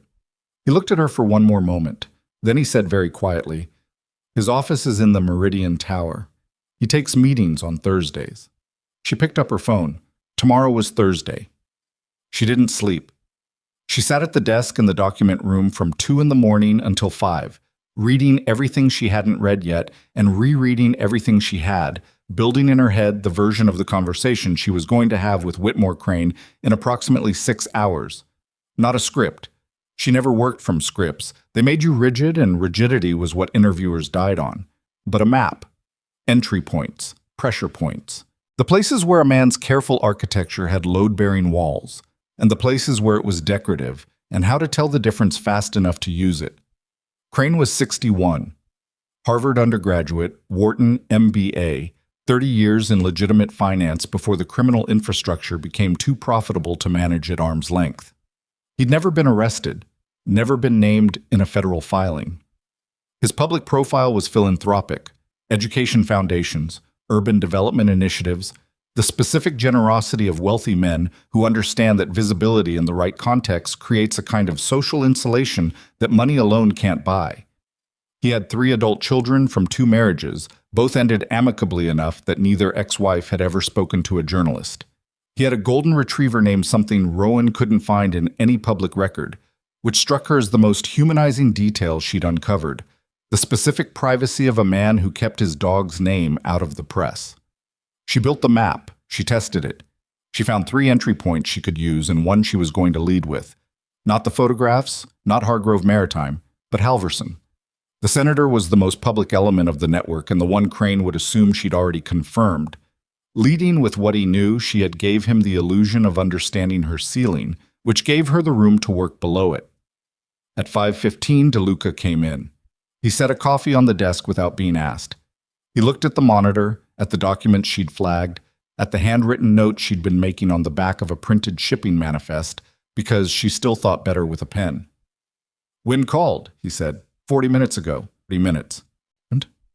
She's identified 2 clean members of Vivian's task force, agents who were recruited after Lane assumed control, whose communications he wouldn't have had advance access to. She's pulling them off their current assignments and redirecting them through her office directly. 2 agents, Rowan said. It's what's clean. He sat down. She's also confirmed that Lane's access to task force communications was more extensive than we hoped. He had read access to the full operational file for the last 2 years. 2 years. The same window as Ghost Lantern. The same window as the Istanbul transfer, the missed intercept, 8 months of operational decisions that Deluca had been quietly rethinking since the night before. Crane has known who you were building a case against, Rowan said. He's known the scope of your evidence. The question is whether he's been able to correlate it back to you specifically. That's still the question, Deluca said. If he had confirmed Ghost Lantern's identity, the terminal transfer would already be moved or canceled. The fact that it's still scheduled suggests he hasn't confirmed it. He suspects. He's looking, but he doesn't know. He paused. Which is the window? 6 days compressed to... She looked at the clock. How long can we realistically hold the window once I walk into Crane's office? 8 hours, maybe 12. After you make contact, he'll accelerate his identification effort. Whatever he can find on you, on who you've been in contact with, on where you've been staying. He already knows I'm here, Rowan said. Lane's photograph. He knows you were brought here. He doesn't know the arrangement. Deluca looked at her. When you walked into his meeting at the Kessler last night and said Crane's name to Wynn, his people who were monitoring Lane's communications heard Wynn's reaction, which told them something, but it didn't tell them everything. It told them the prosecutor's office knows about Crane, which he already suspected. So my walking into his office today doesn't confirm anything he doesn't already suspect. It tells him you're the link, Deluca said, between what the FBI had and what the prosecutor's office is building. He'll want to know how much you know, which means he'll take the meeting. He'll take the meeting, Rowan agreed. She looked at her notes, at the map she'd built across the last 3 hours, at the entry point she'd chosen and the pressure points she'd identified and the load-bearing walls she was going to stay away from until she absolutely couldn't. While I'm in that meeting, she said, your people move on Valparaiso. Yes. Okafor leads it. Yes. And if they can't get her out before Crane realizes the meeting is a distraction, they'll get her out, Deluca said. You can't know that. No, he said, but I know Okafor, and I know the facility, And I know that Crane's people in Indiana are not the same caliber as his Chicago security. The Indiana property is a holding location, not a fortress. They're not expecting a direct extraction because no one is supposed to know she's there. We know she's there because of your source. Yes. And if Crane finds out your source told us, he won't, Deluca said, in a tone that closed the subject. Rowan looked at him for a moment. Then she looked back at her notes. I need a wire, she said. No, Roman. If Crane's security finds a wire, you're dead in that office and everything else falls apart simultaneously. He has counter-surveillance equipment in every private meeting space he uses. I know because I've been in 3 of them. He held her gaze. No wire. You go in clean. Then I go in without a record of what he says. You go in and come out alive, he said. That's the objective. She stared at him. Everything in her that had spent 9 years understanding that documentation was the only thing that made truth durable, pushed back against the idea of walking into a meeting with the most dangerous man she'd ever be in a room with and coming out with nothing but her own memory. I have total recall, she said. I know. Every word he says. I know. It won't hold up It doesn't need to hold up in court, Deluca said. Wynn has the financial case. The photographs give her the operational link to Hargrove. What I need from your meeting with Crane is 30 minutes of his attention pointed at you instead of at his operation, and whatever he says that tells you something we don't already know. He paused. You're not going in there to build a case. You're going in there to buy time and extract information. She breathed. Okay, she said. Okay. But I want a car outside with a direct line to Okafor. If something in that room goes wrong, there will be 2 cars, he said, and I'll be in one of them. She looked at him. Don't argue, he said. She didn't argue. The Meridian Tower was 42 floors of glass and steel in the West Loop, the kind of building that communicated ambition through its own verticality. Crane's offices occupied the 38th floor, not the top, which would have read as ego, but high enough to command a view that made everyone who entered understand the scale differential between Whitmore Crane's life and their own. The lobby had 3 security checkpoints and a reception staff whose warmth was precisely calibrated to make you feel welcome and monitored simultaneously. Rowan had dressed carefully, professional enough to signal serious journalist, not formal enough to signal that she'd prepared for something. Her phone, clean of everything except her contacts and the photographs, was in her bag. Deluca's people had made a copy of the photographs to a secured server before she left the estate, which meant the originals on her phone were simultaneously bait and expendable. She gave her name at the desk. Rowan Mercer, Chicago Investigative Tribune, requesting a comment from Mr. Crane regarding an upcoming story. She had called ahead at 7:30 that morning. The assistant who answered had told her that Mr. Crane's schedule was full. Rowan had said she was publishing a story on Friday about a federal investigation into shipping operations connected to Senator Halverson's defense contracts, and that she wanted to give Mr. Crane an opportunity to respond before publication. The assistant had put her on hold for 4 minutes. Crane would see her at 10. She sat in the waiting area on the 38th floor and looked at Chicago through floor-to-ceiling glass and thought about Vivian, about the FBI blazer hanging over the chair in the Kessler Hotel, about 3 years of a life lived inside a lie, building trust with people who would have killed her if they'd known the truth, reporting to a handler who was feeding everything she said directly to the man she was trying to bring down. 3 years. And Vivian had never said a word. Not to Rowan, not to their mother, not to anyone. She had sat in Rowan's kitchen 2 weeks ago and listened to Rowan talk about Hargrove Maritime and changed the subject, and Rowan had assumed it was because Vivian wasn't interested. But now she understood it was because Vivian was running a calculation. How much does she know? Is she getting close? Is she in danger? In real time, while making coffee in her sister's kitchen. The thought made her chest hurt in a way she didn't have room for right now. She filed it. At 10:03, the assistant appeared and led her down a corridor that smelled like real wood and expensive air to a corner office that confirmed every calculation she'd made about the view differential. Floor to ceiling on 2 sides. The entire city below like a diagram. Whitmore Crane stood at the window with his back to the door. He was not physically imposing. Medium height, trim in the way of men who manage their bodies as professional instruments, gray haircut with the kind of precision that money buys but can't fake. When he turned, his face was what she'd expected from the photographs: open, warm, the specific accessible quality of a man who had spent 30 years making powerful people feel understood. Miss Mercer. He crossed the room and shook her hand. His grip was firm without being aggressive, calibrated. Thank you for calling ahead. I appreciate the courtesy. Mr. Crane, thank you for the time. You. He gestured to a seating area away from his desk, 2 chairs and a low table, the configuration that communicated conversation rather than interrogation, that said, I'm not behind my desk and therefore I'm not defensive. She recognized the move because she used it herself.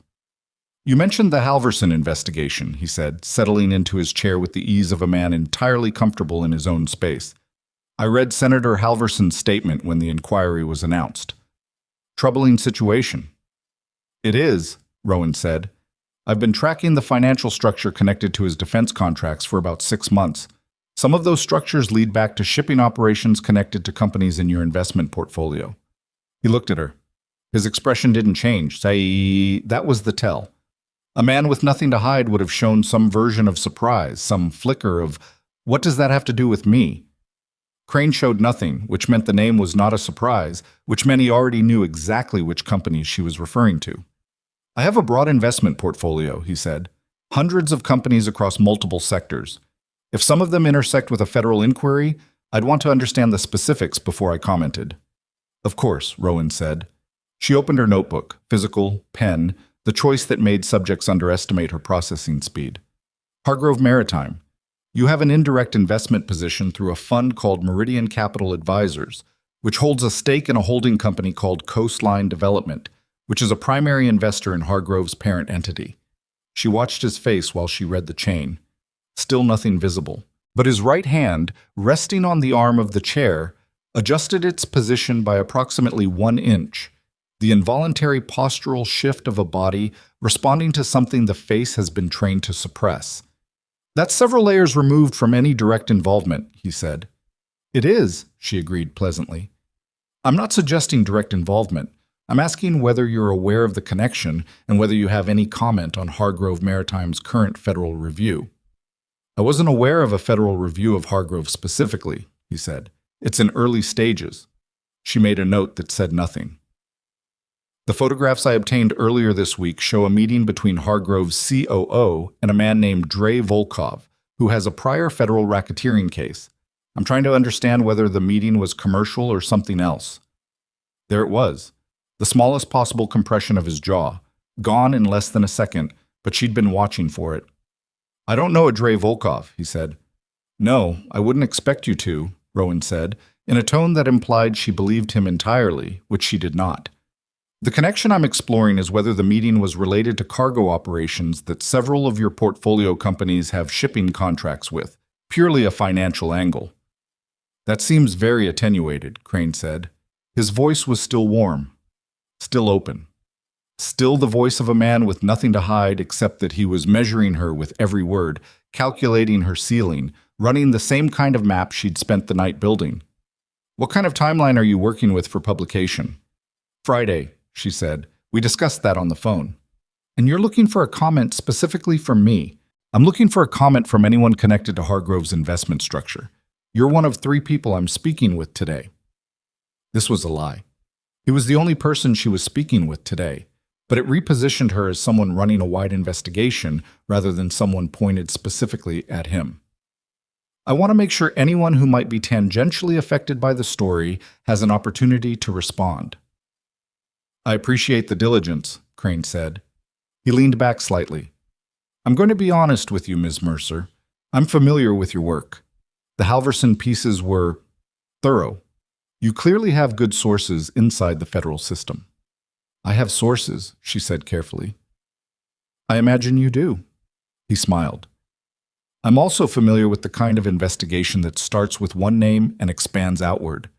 Sometimes those investigations find something real.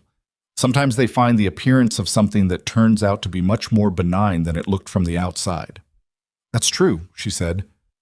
The risk, he said, is when a journalist becomes invested in a particular conclusion before the evidence fully supports it. I've seen that happen to very good reporters. It's a natural occupational hazard. He was doing it well. The gentle reframe, not threatening, not defensive, but positioning the story she was building as a product of confirmation bias rather than genuine evidence. Making her the potential problem, the overeager reporter, before she'd published a word. I appreciate the perspective, Rowan said. I've been doing this long enough to know the difference between a pattern and a coincidence. The Halverson connection to these shipping companies looks like a pattern. What would change that assessment? Crane asked. If you discovered the connection was more benign than it appeared, what would that look like from your end? And there was the real question, not a comment, not a response, a probe. What do you need to walk away from this? What would make you go somewhere else? What's your price for not publishing Friday? She looked at him steadily. Evidence, she said. I follow the evidence wherever it goes. Something shifted in the room. Not visible. Atmospheric. The specific quality of a conversation where both participants have been maintaining a mutual fiction and one of them has just quietly acknowledged that both of them know it's fiction. Crane looked at her for a long moment. The warmth in his face was still present. It was structural, not responsive, the kind of warmth that doesn't switch off because it's not an emotion. It's a technique. The photographs you mentioned, he said. The ones showing the meeting at Hargrove. Yes? Who else has seen them? She kept her face completely neutral. My editor. And you have the originals. On my phone. The digital chain of custody on something like that, Crane said, thoughtfully, as if he were helping her think through a professional problem, is something defense attorneys examine very carefully. If those photographs are going to be part of a story that names individuals in a federal context, the provenance matters. I understand that. The fact that you were on private property when you took them, he said, still thoughtful, still warm, is something your publication's legal team will want to consider. There it was.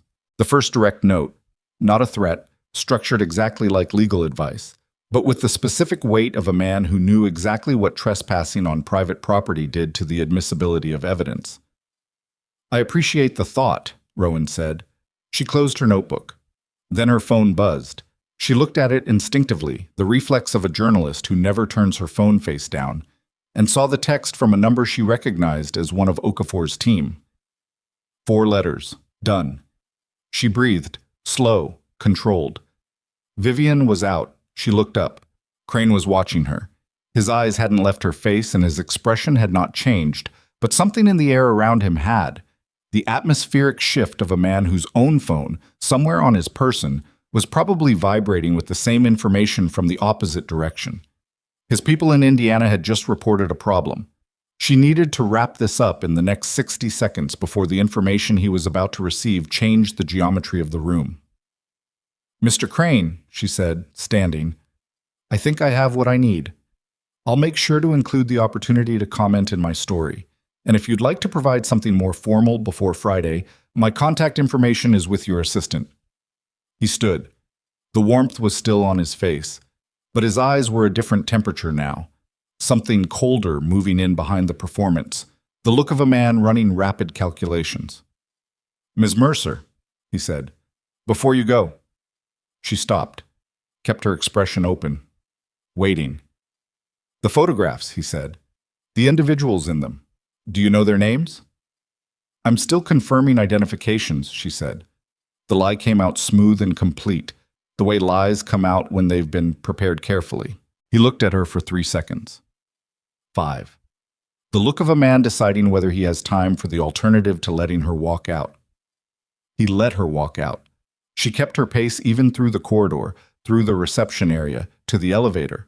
She pressed the lobby button and stood facing forward and watched the floor numbers descend with the specific controlled stillness of someone who will not let their body betray what their nervous system is doing.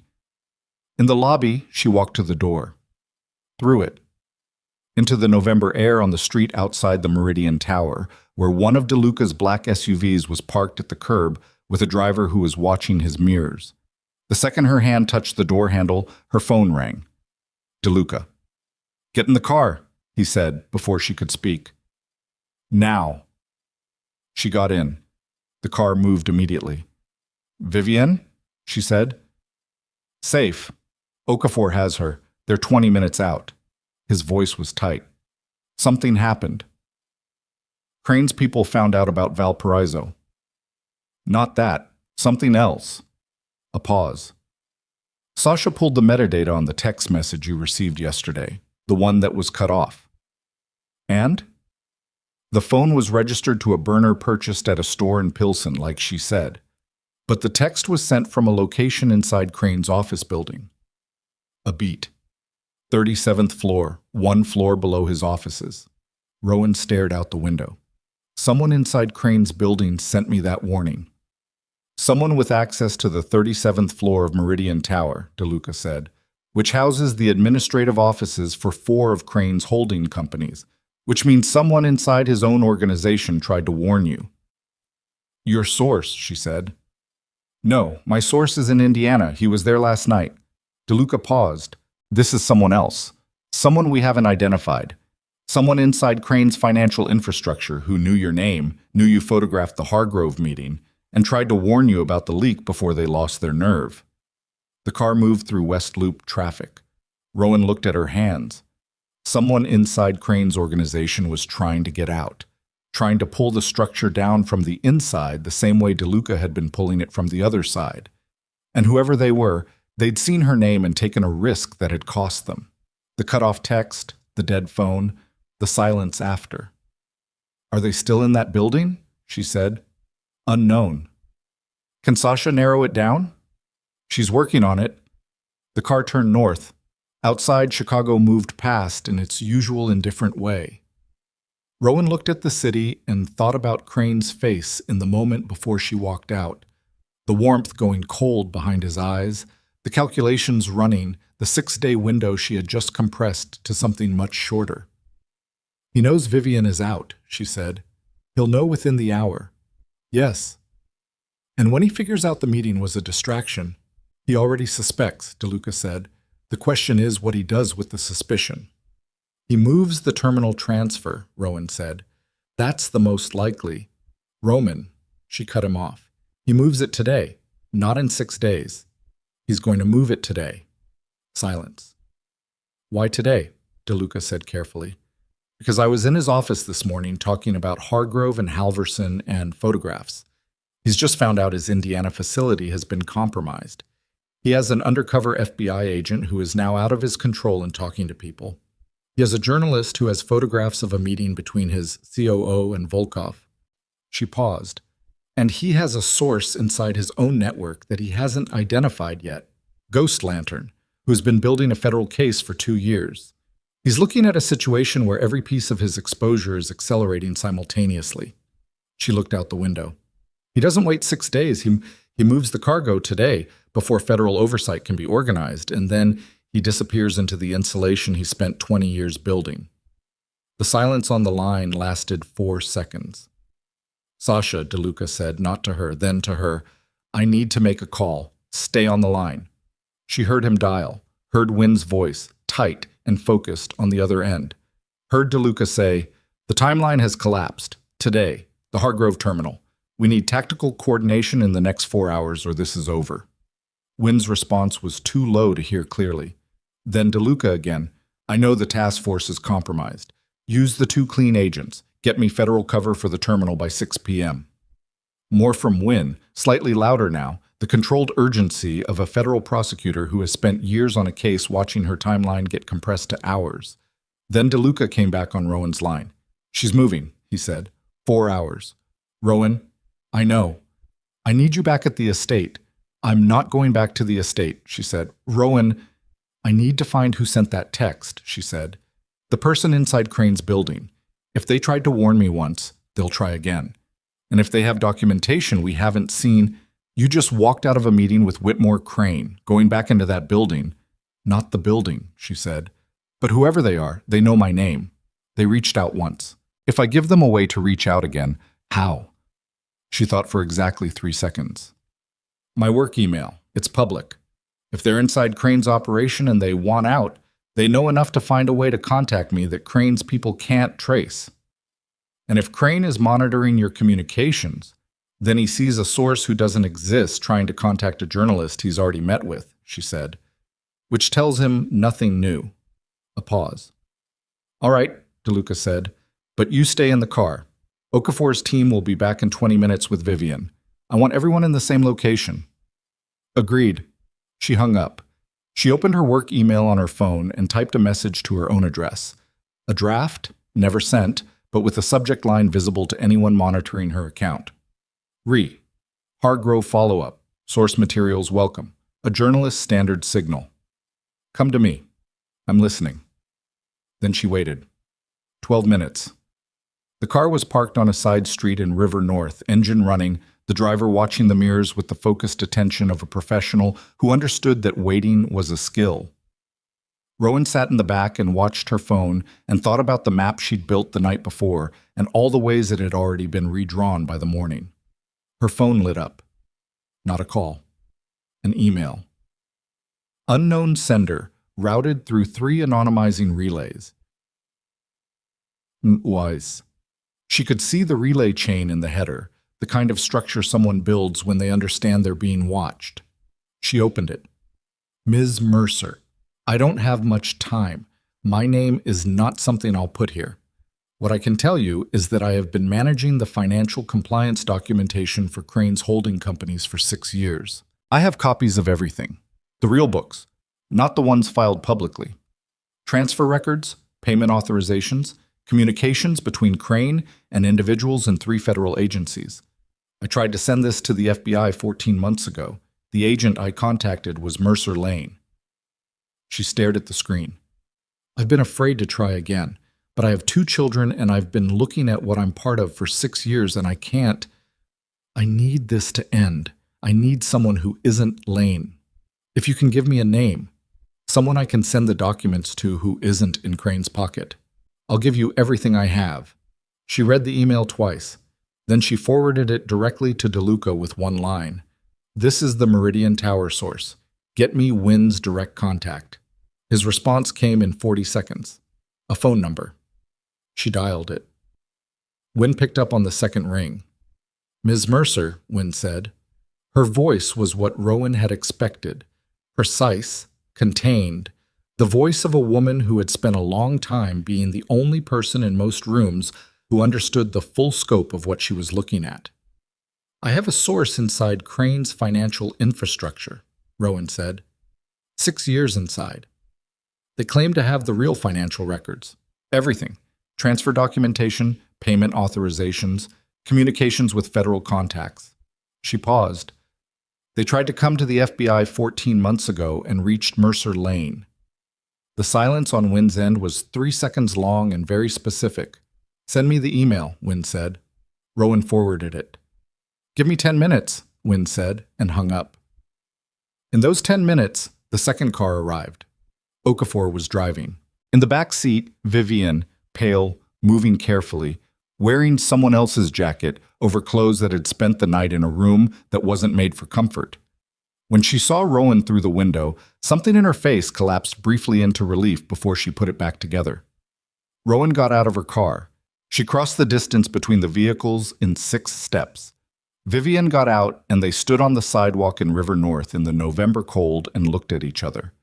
Then Rowan put her arms around her sister and held on, and Vivian held back, and neither of them said anything for approximately 30 seconds, because there were no words that were the right size for what needed to be said, and the wrong-sized words would have been worse than silence. When they separated, Vivian's face was doing something complicated that she was mostly managing. I'm okay, Vivian said. I know, Rowan said. Are you? I just had coffee with Whitmore Crane, Rowan said. Vivian stared at her. You what? It bought us time for Okafor to get to you, Rowan said, and it flushed out a source inside his financial operation who has 6 years of real documentation. She looked at her sister steadily. I need you to brief me on everything you have. Every piece of the FBI case that Lane didn't compromise, because she checked her phone. In approximately 3 hours, something is going to happen at the Hargrove Maritime Terminal that is going to end this, and I need to understand the complete picture before I can document it. Vivian looked at her for a long moment. The exhaustion in her face was enormous. The relief was enormous. Underneath both of those things, something else. The specific quality of a person who has been carrying a secret for so long that not carrying it is going to require complete relearning. There's something else, Vivian said. Something I found out in the facility. She paused. They were talking. The men holding me. They weren't careful. They didn't think I understood the operational references. She looked at Rowan directly. Crane doesn't just want to move the cargo today. He wants to eliminate Ghost Lantern before the transfer. He has a name.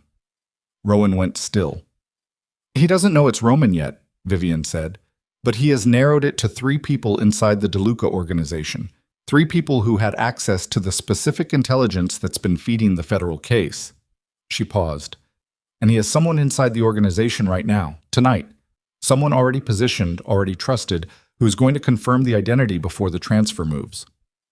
Who? Rowan said.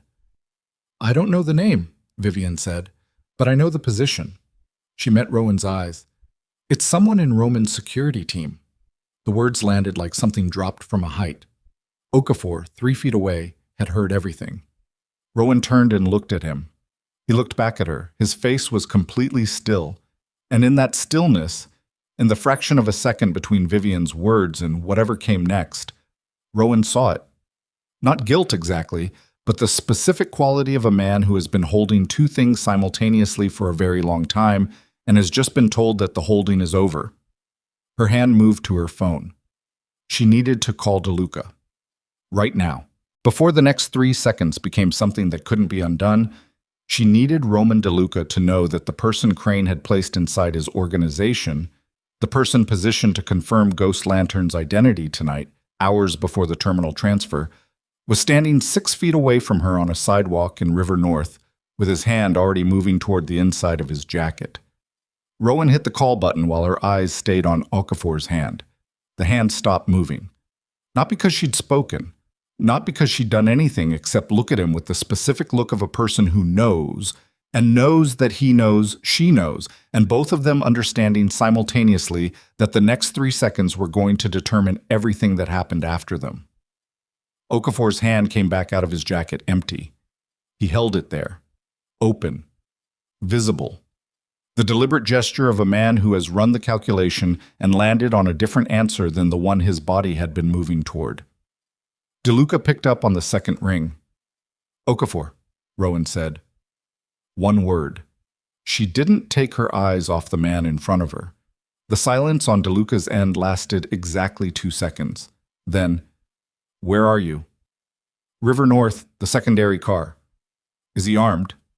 Yes. Keep him on the line with you. Don't let him make a call. My people are 4 minutes out. A pause, very brief. Rowan, is Vivian with you? Yes. Keep her close. Then quieter, in the specific register of someone saying something they've already decided not to take back. Don't let anything happen to either of you. She lowered the phone but didn't hang up, kept it live in her hand, Deluca's people on the other end, and looked at Okafor. Terrence Okafor looked back at her. He was not performing innocence. She gave him credit for that. His face had the quality of a man who is done performing anything. The specific exhaustion of a sustained lie reaching its structural limit. How long? She said. He breathed slowly through his nose, looked past her for a moment at the street, at the ordinary River North traffic moving past, at the specific indifferent normalcy of a city that doesn't pause for individual catastrophes. 14 months, he said, the same window as Lane, the same window as the Istanbul transfer. Crane approached you, she said. Crane's people. He looked back at her. I have a daughter. She was sick. The treatment... He stopped, pressed his jaw together. It doesn't matter. It matters, Vivian said quietly from behind Rowan. Okafor looked at Vivian. Something in his face shifted. Not softened, but changed quality. The way a man looks when the person he's looking at has paid a price he can quantify because he's part of why they paid it. What did you give them? Rowan said. Movement schedules, meeting locations, enough operational detail to tell them what Deluca was watching and when. He paused. I didn't give them Ghost Lantern. I didn't know about Ghost Lantern until 4 months ago. And when I figured it out, I stopped passing operational intelligence. But you didn't tell Roman. No. Why? He looked at her steadily. Because I thought if I stopped feeding them, it would buy time. That the case would close before they figured out I'd gone quiet, and before Roman figured out I'd been talking. He exhaled. That was stupid. Yes, Rowan said. It was. I know. She held his gaze. Around them, the street continued. A bus passed. Someone walked a dog. The fundamental indifference of public space to private devastation. The Istanbul transfer, she said. The cargo that moved 6 hours early. Yes. Were you responsible for that? I passed a surveillance schedule, he said. I didn't know what they'd do with it. People died in Istanbul, Vivian said, still quietly. 3 field agents from Interpol who were working the intercept. Okafor closed his eyes. Just for a second, then opened them. I know. The black SUV arrived from the north, 2 of them, the same formation she'd ridden in from the waterfront 3 nights ago, which felt like 3 years. 4 of Deluca's people got out. Not Okafor's team. Others, men who reported through a different chain. One of them put his hand on Okafor's arm. Okafor didn't resist. He looked at Rowan one more time, and the look contained something she wasn't sure she had a name for. Not a plea, not quite an apology, something more structural than either. The look of a man who made a choice under the worst possible pressure and has been living in the consequence of it and knows the consequence is not finished. His daughter, Rowan said to the man holding Okafor's arm. Someone needs to make sure she's taken care of. The man looked at her, said nothing. I'm serious, she said. He nodded, once, and she believed him because she understood by now what Deluca's organization was, and what it was not. And the distinction was one of the most complicated things she'd encountered in 9 years of covering complicated things. They put Okafor in one of the vehicles. It drove north. Vivian came to stand beside her.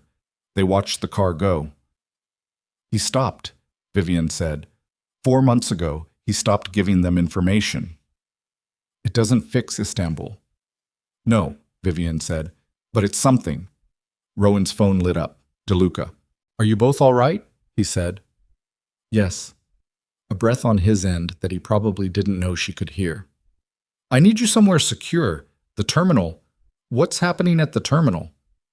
Activity started 40 minutes ago. Crane accelerated. The transfer is moving tonight.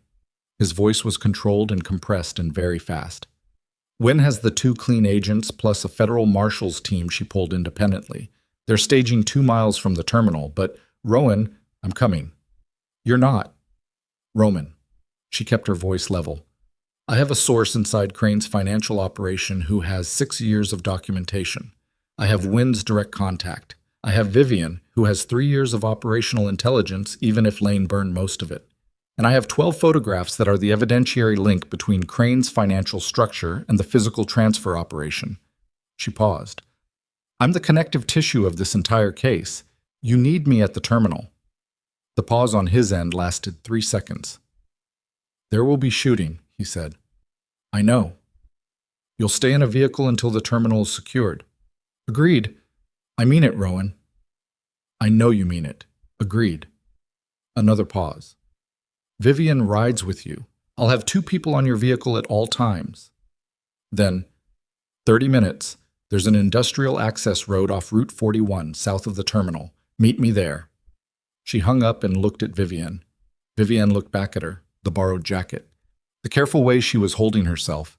Not injured, Okafor's people hadn't hurt her, but the specific physical compression of someone who has spent a night in genuine fear and is still metabolizing it. You don't have to come, Rowan said. I've been working toward this for 3 years, Vivian said. I'm coming. They got in the car. The Hargrove Maritime Terminal at night was a different geography than the one Rowan had stumbled into 3 days ago. She'd seen it as a civilian, which meant she'd seen the edges of it. The fence line, the access road, the gap in the containers through which she'd photographed 2 men, and without understanding it, changed the trajectory of everything that followed. From the staging area on the Route 41 access road, she could see the full structure of it, a half-mile of waterfront, 3 main loading bays, crane arms motionless against the night sky. The ambient glow of terminal lighting that turned the fog off the lake, the color of old brass. 4 cargo vessels at dock, 3 dormant and 1 at the northern end, with lights on and crew visible, and a loading operation underway that was happening faster than any legitimate cargo transfer operated at 11:15 p.m. on a Thursday. Deluca was beside her vehicle when they arrived. He looked at Vivian first, a long look, assessing, the look of a man making sure, and then at Rowan, and what crossed his face when he looked at her was something she was starting to recognize as his version of relief, which didn't look like other people's relief. It looked like controlled breathing. "The Federal Marshal team is at the North Access," he said. "Wynn has the arrest documentation ready for Crane. He's in the terminal. He came personally, which tells you how much he trusts his people to execute this alone." "He came to make sure the evidence is destroyed," Rowan said. "The real documentation. Whatever physical records existed inside that operation, he wants to watch them go." "Yes," Deluca looked at the terminal. "My crew goes in from the south gate in 8 minutes. The marshals take the north. Wynn's agents cover the vessel." He paused. "When the shooting starts, we stay in the vehicle," Rowan said. "I know. I mean it." "You said that already." He looked at her for a moment. In the industrial light from the terminal, his face had the quality of something stripped down. Not the controlled performance of the past 3 days, not the strategic management of what to show and when, but the actual face of a man who is 8 minutes from the end of something that has cost him more than she fully knows. "When this is done," he said, and then stopped. "When this is done," she said, "we'll talk." He nodded once.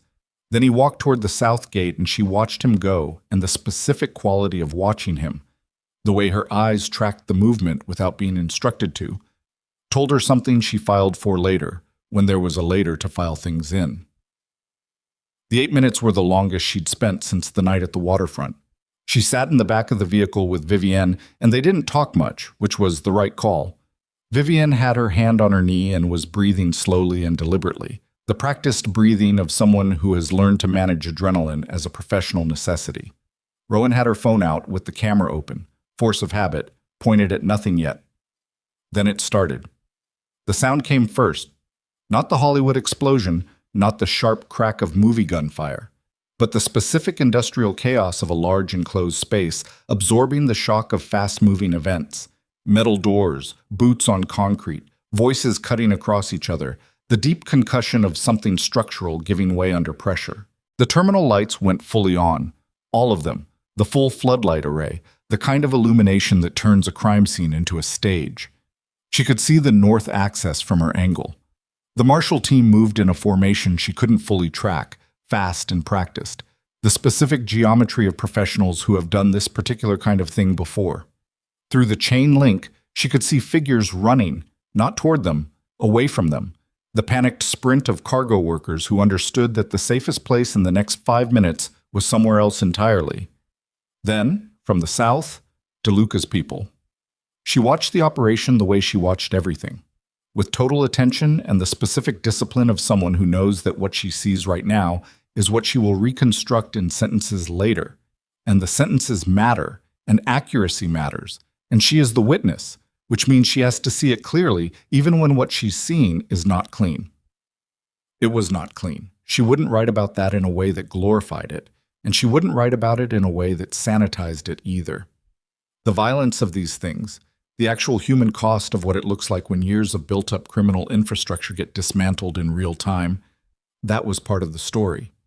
The part that people who talked about justice in abstract terms forgot to include. 4 minutes into the operation, her phone buzzed. Wynn. "Crane is in custody," Wynn said. Her voice was the most human Rowan had heard it. Not warm exactly, but something had come loose in the professional control, the specific release of a person who has been holding something in place for a very long time and has just been permitted to let go. "We have him at the north gate. He's asking for his attorney, which is..." She paused. "He can have 12 attorneys. The documentation your source sent me 2 hours ago is the cleanest financial evidence I've seen in 20 years. Chain of custody is intact. This is going to hold." The source needs protection, Rowan said. Already arranged.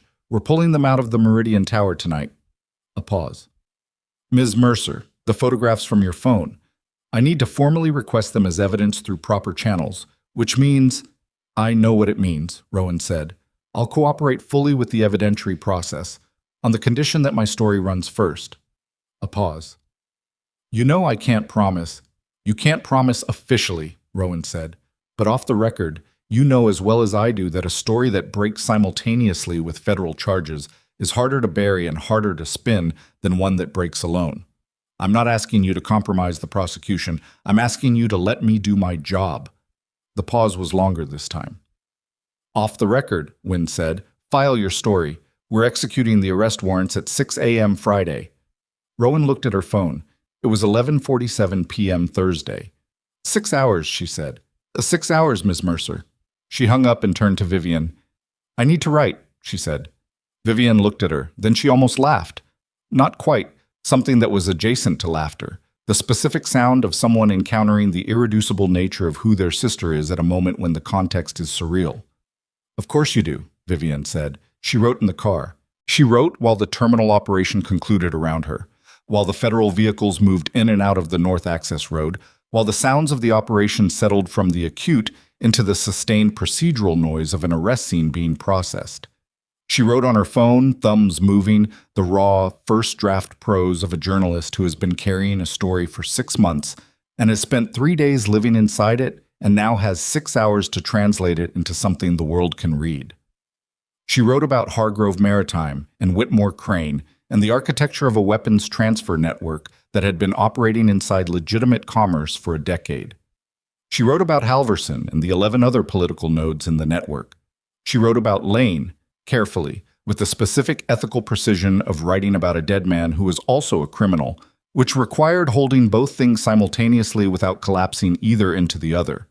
She wrote about the financial documentation and what it proved and how it proved it, and why it would hold up. She did not write about Ghost Lantern by name. She did not write about Deluca by name.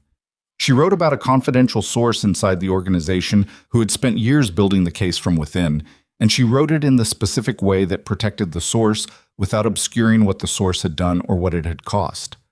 Readers would understand. Good readers always did. She was 3/4 through the draft when the south gate opened and Deluca walked toward the vehicle. He was moving carefully.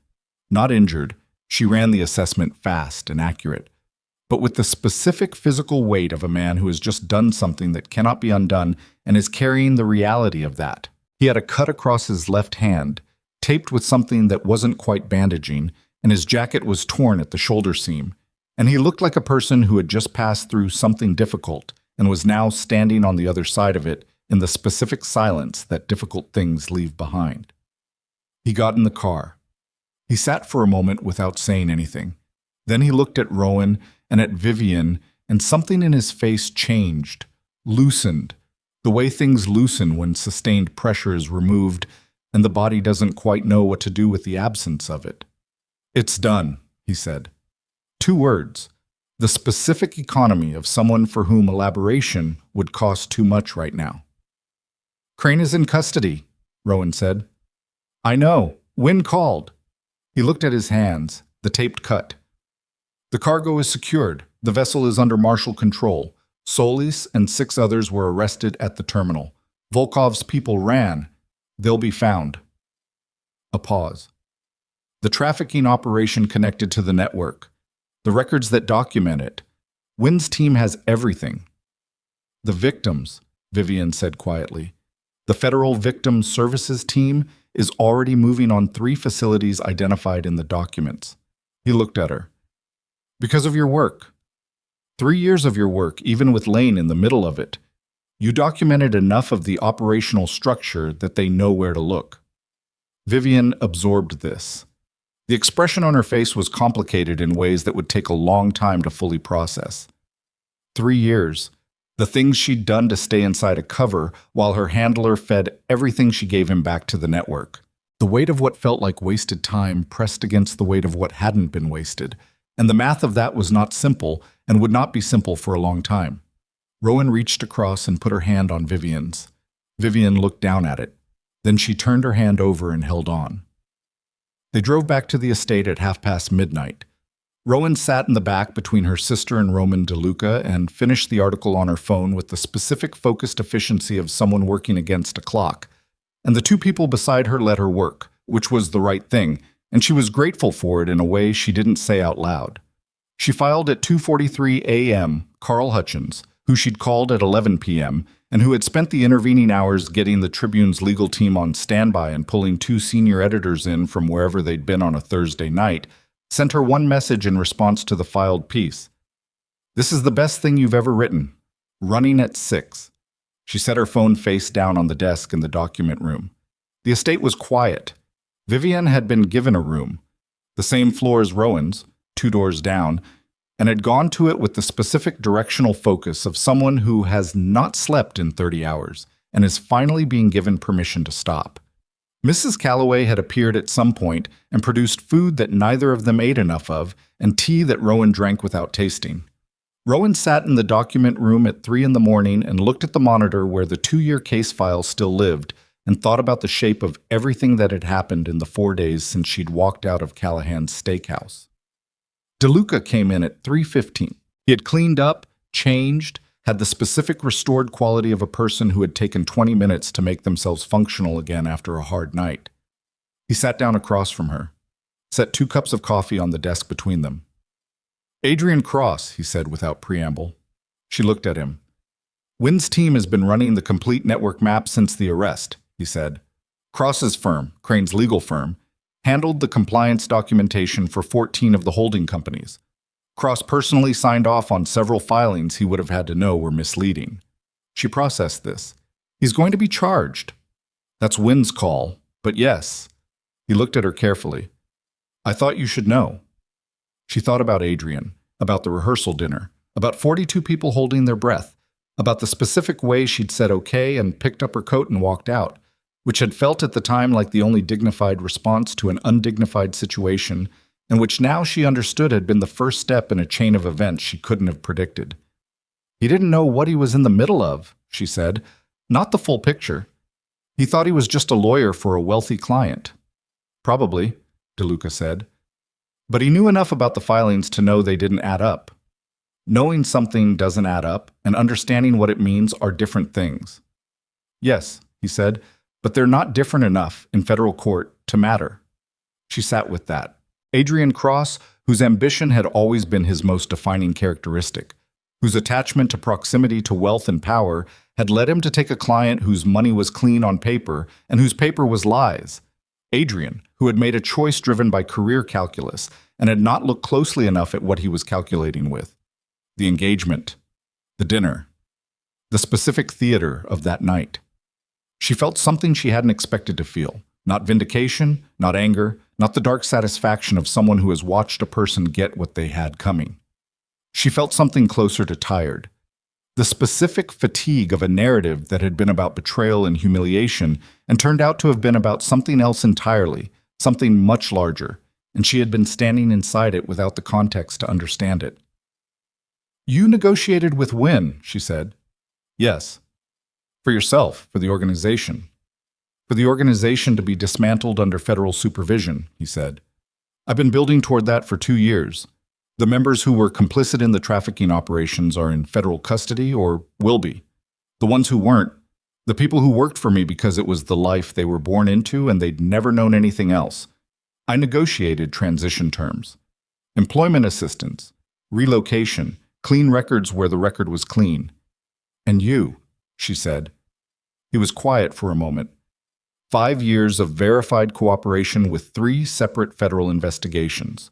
Wynn has the documentation. The U.S. Attorney has agreed to a permanent immunity arrangement in exchange for full dismantlement and continued testimony. He paused. "I won't do prison time. What I will do is spend the next 2 years testifying in approximately 14 separate federal prosecutions. And after that, he said, "I'm done." The specific weight of that word in that context. Done. The end of something that had started with his brother's death and had consumed years of his life and required him to become a version of himself he'd been systematically dismantling from the inside. Done. "Where do you go?" she said. He looked at her directly. I don't know yet. A pause. Where do you go? She looked at the monitor, at the 2-year case file, at the document she'd filed 3 hours ago that was going to run in. She checked her phone. 4 hours and 12 minutes, and was going to change the shape of a conversation about criminal infrastructure and political corruption that had been happening in incomplete terms for a decade. Back to work, she said. I have 14 federal prosecutions to cover. Something crossed his face.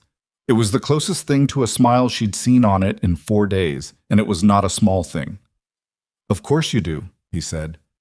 She looked at him, at the cut on his hand, properly bandaged now, at the specific quality of his face in the quiet of 3 in the morning, stripped of the strategic management of the past days, stripped of the sustained performance of Ghost Lantern and the Deluca organization and the controlled presentation of a man running a very long play. Just the face of a person sitting across from another person at a desk with 2 cups of coffee and a completed thing between them. The marriage, she said. On paper only, he said, as agreed. We should probably address the on-paper part. Probably. He looked at his coffee. Whenever you're ready?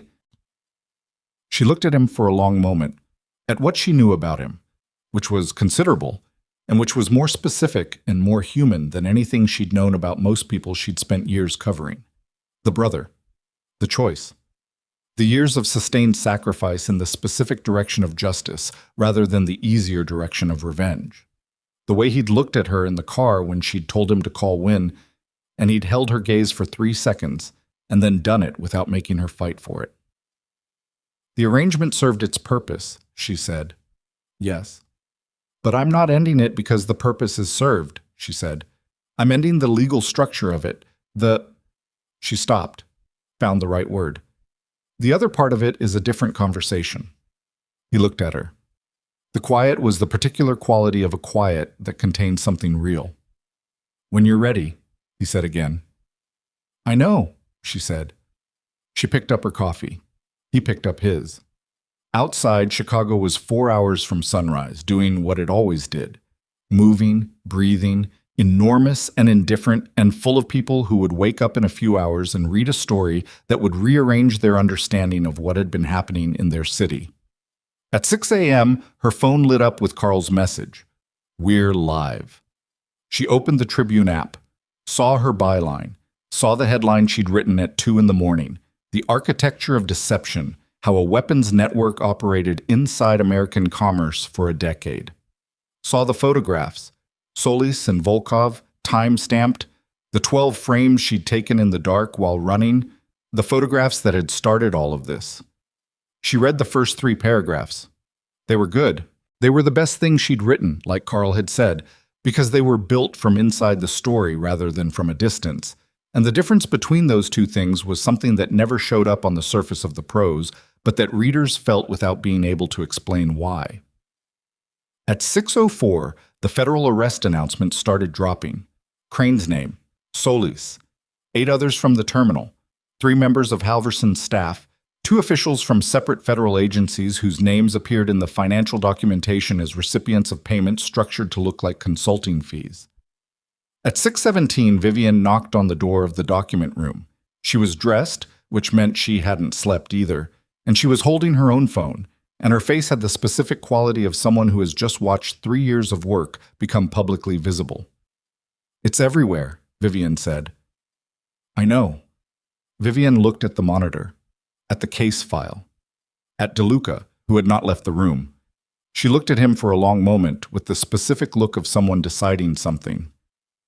Thank you, she said, for getting me out of that facility. Deluca nodded once. Your 3 years built the framework that Wynn needed to make the arrest hold, he said. Even with Lane in the middle of it, what you preserved was enough. Vivian absorbed this. The math of what her work had cost against what it had produced was still running, would keep running for a long time, but something in the expression on her face shifted. Not settled, not resolved, but moving in the direction of those things. She came in and sat in the chair in the corner of the room, and the 3 of them were quiet together for a while in the early morning light, which was its own kind of thing. Weeks passed, then months. The congressional hearings started in February.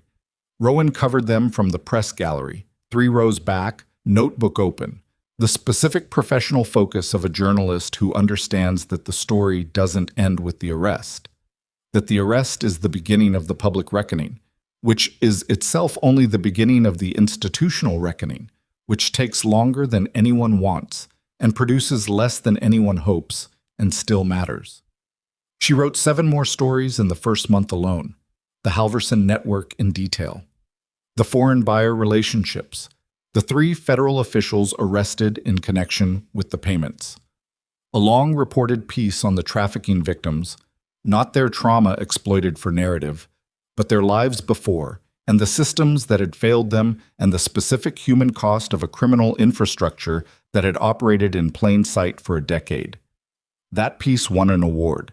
She accepted it with the specific mixed feeling of journalists who win awards for covering suffering, which is that the award is real and the mixed feeling is real, and both things are true simultaneously. Vivian went back to Washington in January. A different assignment. She'd requested a desk position, at least for a year, and her request had been granted without discussion because the people in her organization who understood what she'd been through understood what that request meant. She and Rowan talked on the phone twice a week, which was more than they'd talked in the previous 3 years combined. It was not the same as what they'd had before the undercover years. It couldn't be. The years had changed both of them in ways that required learning each other again. But it was real, and it was theirs, and it was growing. Adrian Cross pleaded guilty in March to 2 counts of filing false compliance documentation. He received a suspended sentence and a disbarment proceeding. Rowan did not cover that story. She assigned it to a colleague, which was the right call, and she didn't read the published piece until 3 weeks after it ran. What she felt when she read it was not what she'd expected, not satisfaction, not vindication, something more like completion, the closing of a loop she hadn't known needed closing. Adrian had been the inciting event of the worst night of her life, which turned out to be the night everything changed, and the things that changed had been worth the cost of the night, which did not mean the night hadn't been genuinely terrible. Both things were true. She was getting better at holding both things. Deluca's testimony in the first federal prosecution ran 4 days. Rowan was in the courthouse for all of it, not as a reporter, the Tribune's legal affairs correspondent covered the trial, but as a person who needed to see it. She sat in the public gallery and watched him on the witness stand and watched the specific quality of a man who has spent years maintaining a performance, finally having no performance left to maintain, just the truth delivered in the compressed, exact language of someone who has gone over it enough times that it has become structure rather than recollection. The defendant's attorney tried 3 times to rattle him. Deluca answered each attempt with the same quality of attention he brought to everything, complete, considered, unmoved. She watched the jury watching him. She watched them calculate, the way juries do, whether what they were seeing was performance or the real thing. It was the real thing. She could have told them that. She met him afterward in the marble corridor outside the courtroom. He looked the way he always looked after something difficult, contained, slightly more compressed than usual, the aftermath of sustained effort made invisible by the time he reached her. 4 more this month, she said. I know. Are you? She stopped. Chose the word. Managing. He looked at her. The corridor was full of people moving in and out of courtrooms, the ordinary business of the legal system, which was slow and imperfect and necessary. Yes, he said. Then, after a pause, are you? She thought about the question, about the past 4 months, the stories, the hearings, the late nights, the specific feeling of being in the middle of something that mattered and knowing that it mattered. About Vivian's voice on the phone twice a week. About the mornings when she woke up in her own apartment, in her own life, which looked different than it had in November and felt different and was, she was increasingly certain, better. Yes, she said. They stood in the corridor for a moment. Around them, Chicago's legal system moved at its own pace. Outside, the city was the same city it had always been. Too large, too cold, too indifferent to individual stories, which was the thing that had always made her love it, the way you love things that don't need you. There's a restaurant, she said, in Pilsen. My colleague reviewed it last month. I've been meaning to go. Wait, he looked at her. The specific quality of his attention when he was looking at her directly was something she had catalogued over the past months without fully intending to. The way it was different from the way he looked at most things, which was already more attentive than most people. She had filed that. She had not yet decided what to do with the file. Tonight? He said. Tonight, she said. They walked out of the courthouse together into the March air, which was cold still but with the specific quality of March cold that contained something else underneath it, the first tentative suggestion of what comes after winter. The city moved around them, traffic, people, the ordinary continuous noise of a place that doesn't pause. She did not take his hand in the corridor. She did not make any of the gestures that would have meant something before they'd earned the right to mean it. But she walked beside him, and he walked beside her, and the space between them was the particular distance of two people who have been through something together that changed them and are now walking in the same direction without performing the fact that they are. Later that spring, she wrote the piece she'd been building towards since November. Not about the network, not about the arrests, not about the congressional hearings or the federal prosecutions or the victims or the institutional failures. Those stories existed, and they were good, and she stood by every word of them. This one was different. This one was about what it cost, about the people who fight things from the inside, the ones who decide that the system they're embedded in is producing a harm they can't sustain indefinitely, and who make the choice, usually the slow, unglamorous, quietly devastating choice, to dismantle it from where they stand, about what that costs them, about what it requires them to become. She didn't name him. She didn't need to. The people who needed to understand it would. She ended it with a paragraph she'd rewritten 11 times before she got it right. The truth about fighting something corrupt from the inside is that you cannot do it cleanly. You carry it with you. It changes the shape of you. And when it's over, when the thing is finally down and the evidence is filed and the testimonies are given and the sentences are handed out, you don't come out the other side clean either.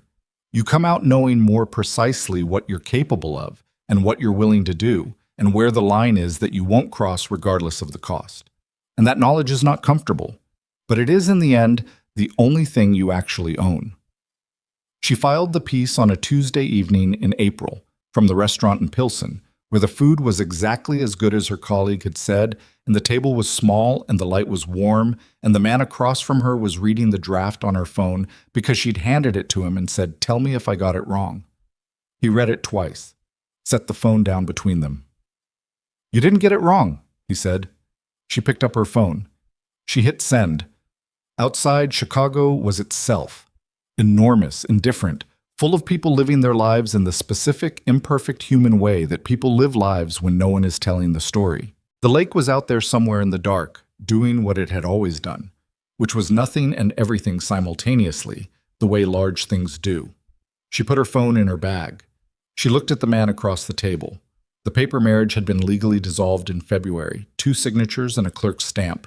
The specific administrative brevity of ending something that had been real in every way, except the way that the law recognizes. She had signed her copy at her kitchen table. She did not know where he had signed his. But this table, this restaurant, this specific Tuesday in April, with the window showing the street outside and the food getting cold because they'd been talking, this was not paper. This was not a strategic arrangement. This was not 2 people managing a shared problem toward a calculated conclusion. This was just 2 people who had met in the worst possible circumstances and had survived them together, choosing to be in the same place. That was enough to start with. That was, she had learned, how most real things began.